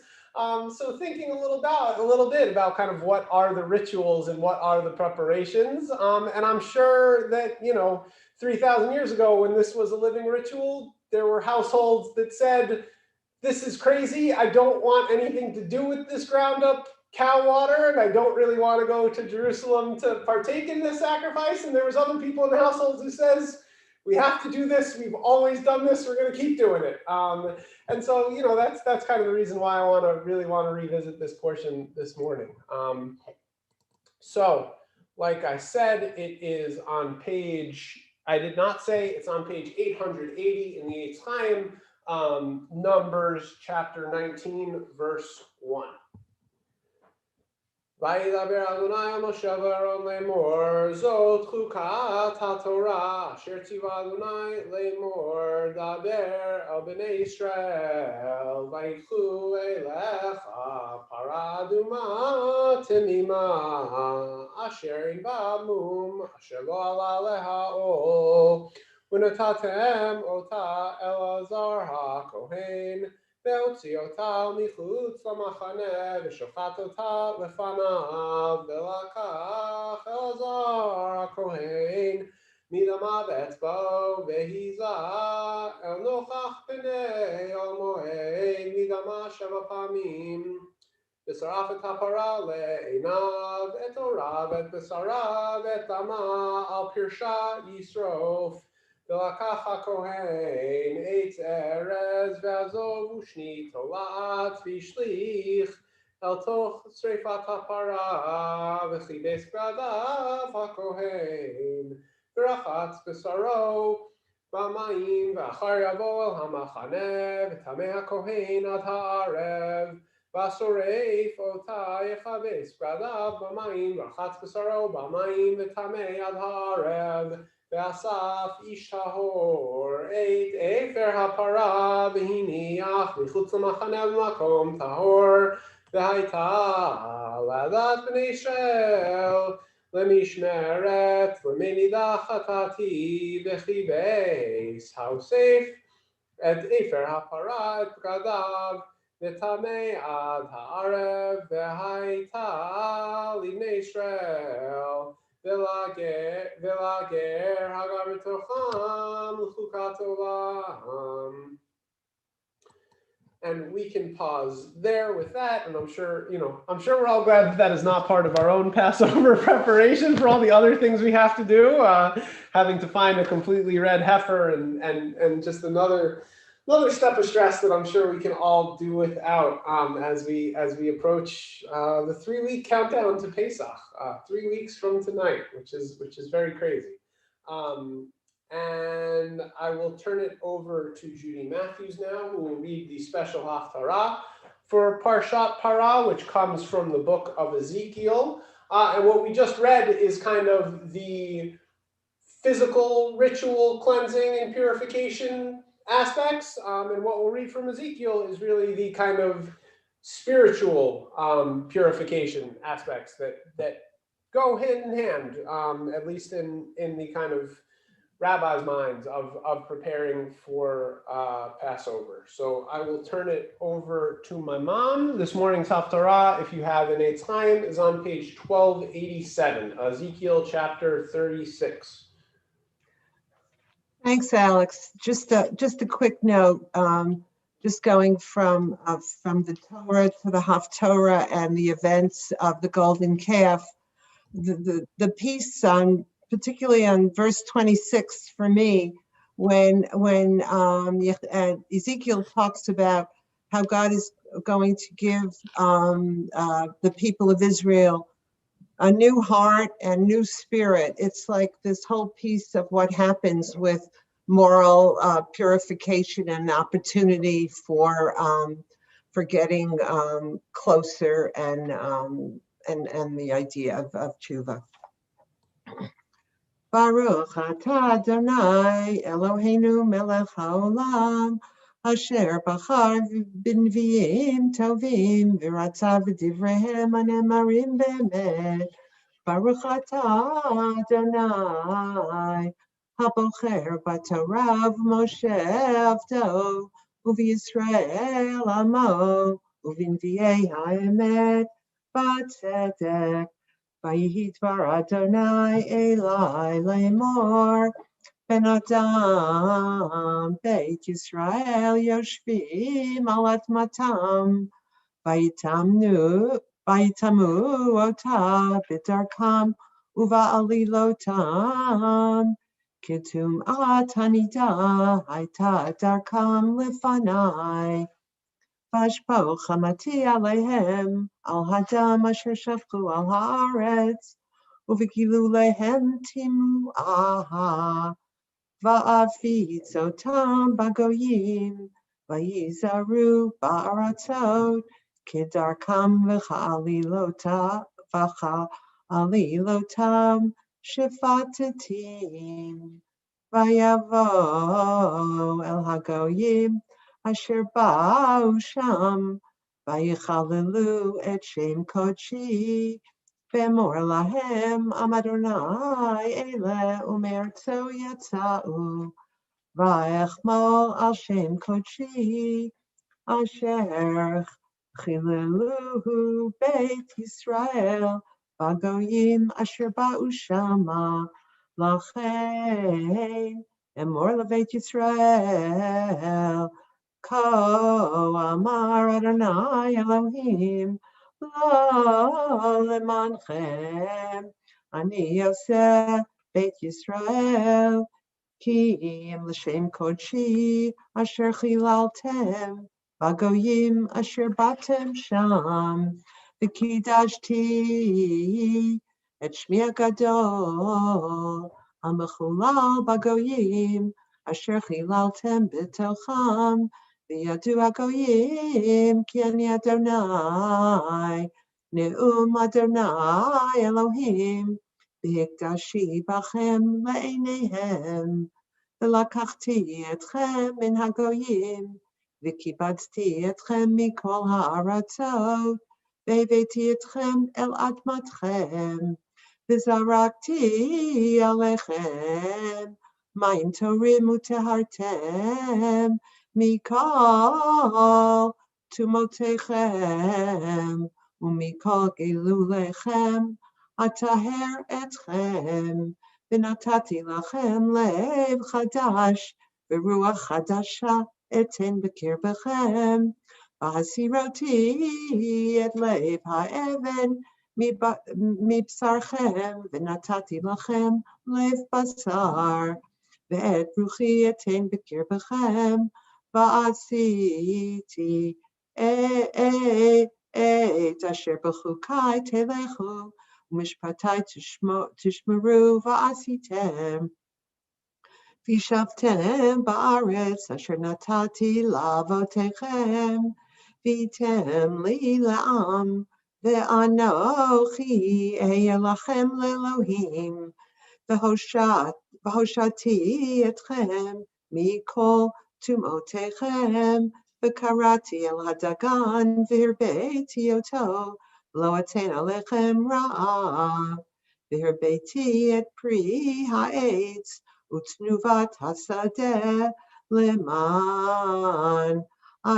למען אשר לא תיקחו עוד חרפת רעב בגויים, וזכרתם את דרכיכם הרעים, ומעלליכם אשר לא טובים, ונקוטותם בפניכם על עוונותיכם ועל תועבותיכם, לא למענכם אני עושה, נאום אדוני אלוהים יוודע לכם, בושו והיכלמו מדרכיכם בית ישראל, כה אמר אדוני אלוהים, ביום תראי אתכם Mikol avonoteichem, והושבתי את ההרים ונבנו החרבות, והארץ הנשמה תיאבק, תחת אשר הייתה שממה לעיני כל עובר. ואמרו הארץ הלזו הנשמה הייתה כגן עדן, וההרים החרבות, והנשמות והנהרסות בצורות ישבו, וידעו הגויים אשר יישארו סביבותיכם, כי אני אדוני, בניתי הנהרסות, נתתי הנשמה, אני אדוני, דיברתי ועשיתי, כה אמר אדוני אלוהים, עוד זאת יידרש לבית ישראל, לעשות להם, הרבה אותם כצאן אדם, כצאן קודשים, כצאן ירושלים במועדיה, כן תהיינה הערים החרבות מלאות צאן אדם, וידעו כי אני אדוני, ברוך אתה אדוני אלוהינו מלך העולם, צור כל העמים, צדיק בכל הדורות, האל הנאמן, האומר ועושה, המדבר מקיים, שכל דבריו אמת וצדק. נאמן אתה הוא אדוני אלוהינו, ונאמנים דבריך, ודבר אחד מדבריך, אחור לא ישוב ריקם, כי אל מלך נאמן ורחמן אתה, ברוך אתה אדוני, שמו, האל הנאמן בכל דבריו. רחם על ציון כי היא בית חיינו, ללבד נפש תושיע במהרה בימינו, ברוך אתה אדוני, משמח ציון בבניה. שמחנו אדוני אלוהינו ויען אבי עבדך, ומלכות בית דוד משיחך, במהרה יבוא ויגל ליבנו, על כיסאו לא ישב זר, ולא ינחלו עוד אחרים את כבודו. כי בשם קודשך נשבעת לו, שלא יכבה נרו לעולם ועד, ברוך אתה אדוני, מגן דוד. על התורה ועל עבודה ועל נביאים, ועל יום השבת הזה, שנתת לנו, אדוני אלוהינו, לקדושה ולמנוחה, לכבוד ולתפארת. על הכל, אדוני אלוהינו, אנחנו מודים לך ומברכים אותך. יתברך שמך בפי כל חי, תמיד לעולם ועד, ברוך אתה אדוני, מקדש השבת. Amen. Yashkahek. Mom, thank you. Beautiful end to the Torah service. We will continue on page 181 with the full Kaddish. Anyone who would like to unmute to respond, please do so. Yigala yigala shmei rabba. Amen. Almad yivracher tevam lech malchutei v'chayachon v'chon v'chay v'chol beit Yisrael b'agalav izman kari v'meru. Amen. Yeheshmei Rabon Barak Mi'olam Bar Shema Minaseh, Tadar Tekla Shmei Kudisha, Chatav Shirata, Shatav Nechmata, Lamiram Be'alma V'meru. Amen. Kavas Oradon, the whole Beit Yisrael, Kavam Mohammed Yisrael V'meru. Amen. Yishlam Ram Min Shemaya, V'chaim Aleinu V'koisha V'meru. Amen. Shalom Ramav Huyase Shalom Aleinu V'Yakal Yisrael.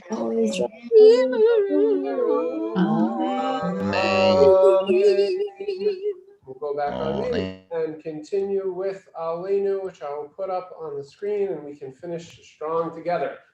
Aleinu l'shaveach l'adon hakol, latei gedula leotzer breshit, shelo asanu kirei haratzot, velo samanu kimishpechot hadama, shelo sam chelkenu kahem, v'gor aleinu v'chol hamonam v'anachnu korim u'shachavim u'modim lifnei melech malchei hamlachim hakadosh baruch hu shehu noteh shamayim v'yoseh la'aretz u'moshev yikaro b'shamayim imal u'shchinatu zo v'gavhei meromim hu Eloheinu einod Emet Malkeinu et Chesuato Kakatu V'Torato V'yadata yom Hashevota El Levavecha Ki Adonai Hu Elohim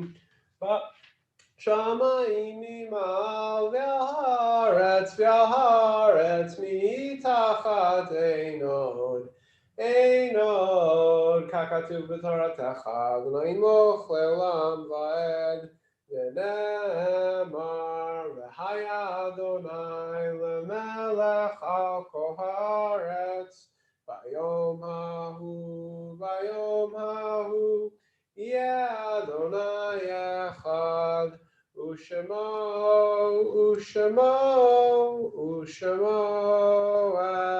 echad. We'll continue in just a moment with the Mourner's Kaddish on page 184. This week, Congregation Abbas Achim marks the Yahrzeit of Joseph Goldman, Alan Blake, Celia Cohen, Cyril Cohen, Irving Fram, and Leah's Uncle Herbert. May all their memories be a blessing. I invite you to unmute and join me in the Mourner's Kaddish. Yikadash Shmei Rabbah. Ma Tivra Kirte V'Amlich Malchute Hayom Yomechon V'Chaye B'Chol Beit Yisrael Ha'agala V'Zman Kariv V'Imru Amen. Amen. Hey Shmei Rabbah Le'olam Amei Amaya. Yitbarach V'Yishtabach V'Yispa'ar V'Yisranam V'Yispansei V'Yitadar V'Yitaleh Shmei D'Kudisha V'Yitadar B'Richu Ne'elam Kol B'Chata V'Shirata Tishbechata V'Nehemata Damiran V'Yama V'Yamru Amen. Yehi Shlom Rabba Mishmaya V'Chayim Aleinu V'Yal Kol Yisrael V'Yamru Oseh Shalom b'Mermav, Yaseh Shalom Aleinu v'Al Kol Yisrael v'Yimru Amen. Amen. You may be seated once again. Shabbat Shalom, everyone, and good morning, and Yasher Koach to everybody, including Max and my mom, and Joel, and a big thank you and Yasher Koach to Joel, and really to all of you, not only for making it through what has been kind of an epically long Zoom service, but also for sharing so many wonderful thoughts and perspectives and beautiful thoughts on this morning's Parsha. So thank you for bringing some good context to this episode of the Golden Calf. Couple quick announcements this week. On Tuesday, so Monday night, there's another Lapin event in honor of Women's History Month, featuring, I think it's like the one Jewish Miss America, something along those lines. That's Monday night at, I believe, 7, and the e-blast will go out before then if you want more information. Tuesday night at 7, we're going to, with Adult Ed. Last week we started Maimonides' 8 levels of charitable giving. I thought we were going to make it through all 8. We only made it through the first one, so it's not too late to jump in on that conversation. I am committed to making it through the other 7 now that we've kind of set the groundwork, but that'll be Tuesday evening. And then by the time we get to Thursday, we'll have our morning minyan Thursday at 8 a.m. And then Thursday evening at 7:30 p.m., the women's group will have their monthly Rosh Chodesh meeting because Rosh Chodesh is next Saturday night on Motzei Shabbos. So they will have their Rosh Chodesh meeting. And other than that, we need to, this week, hopefully we will be sending out the finalized Pesach schedule, especially after a ritual committee meeting this Wednesday. But certainly the day you can definitely mark on your calendar is Sunday the 28th. At 6 p.m. we'll have a Zoom Seder that will be open to all, and Sunday the 21st the week before Pesach, we'll be doing a food drive, both in the spirit of like cleaning out our chametz, but also in the spirit of, you know, that opening paragraph of the Haggadah, let all who are hungry come and eat. So that will take place at the shul building on the 21st. And there will be plenty of other stuff going on around Pesach, Yom Tov services, all that. So please keep an eye on the bulletin. Any other announcements or things to share with the community? Great. I imagine people's eyes are getting a little bit glassy. I hope everyone has the opportunity to go out. I know it's cold outside, but maybe that's what we need, is a little walk in the sunshine after we finish up this morning. But before we get to that, let's conclude with Hatikva and Kiddush. Please join me. Kol ba'leva penima nefesh Yehudi homi Fatei Mizrach Kadima Ayin Letzion Sophia Olo Abda Tikvatenu HaTikva Bat Shnot Alpayim Liyotam Chofshi Ve'artzenu V'eretz Zion Yerushalayim Liyotam Chofshi Be'artzenu Eretz Zion Yerushalayim. And looking back to happier times in our parsha, V'shamru B'nei Yisrael et HaShabbat V'asot et HaShabbat leDorotam berit olam V'shamru B'nei Yisrael et HaShabbat La'asot et HaShabbat leDorotam berit olam Beini uvein B'nei Yisrael oti le'olam oti le'olam V'shamru B'nei Yisrael et HaShabbat La'asot et HaShabbat leDorotam berit olam Ki sheshamim asa Adonai et hashamayim v'et haaretz v'shamru b'nei Yisrael et hashabat la'asot et hashabat leDorotam berit olam U'vayom hashvi Shabbat v'yinafa Shabbat Vayinafash v'shamru b'nei Yisrael et HaShabbat la'asot et HaShabbat leDorotam berit olam. We're at a holiday of Passover for Pesach. Pesach is right around the corner, and we're here in Kfar Chabad. Baruch atah Adonai Eloheinu melech haolam borei peri hagafen. Amen. Baruch atah Adonai Eloheinu melech haolam shehakol yeh b'dvarav.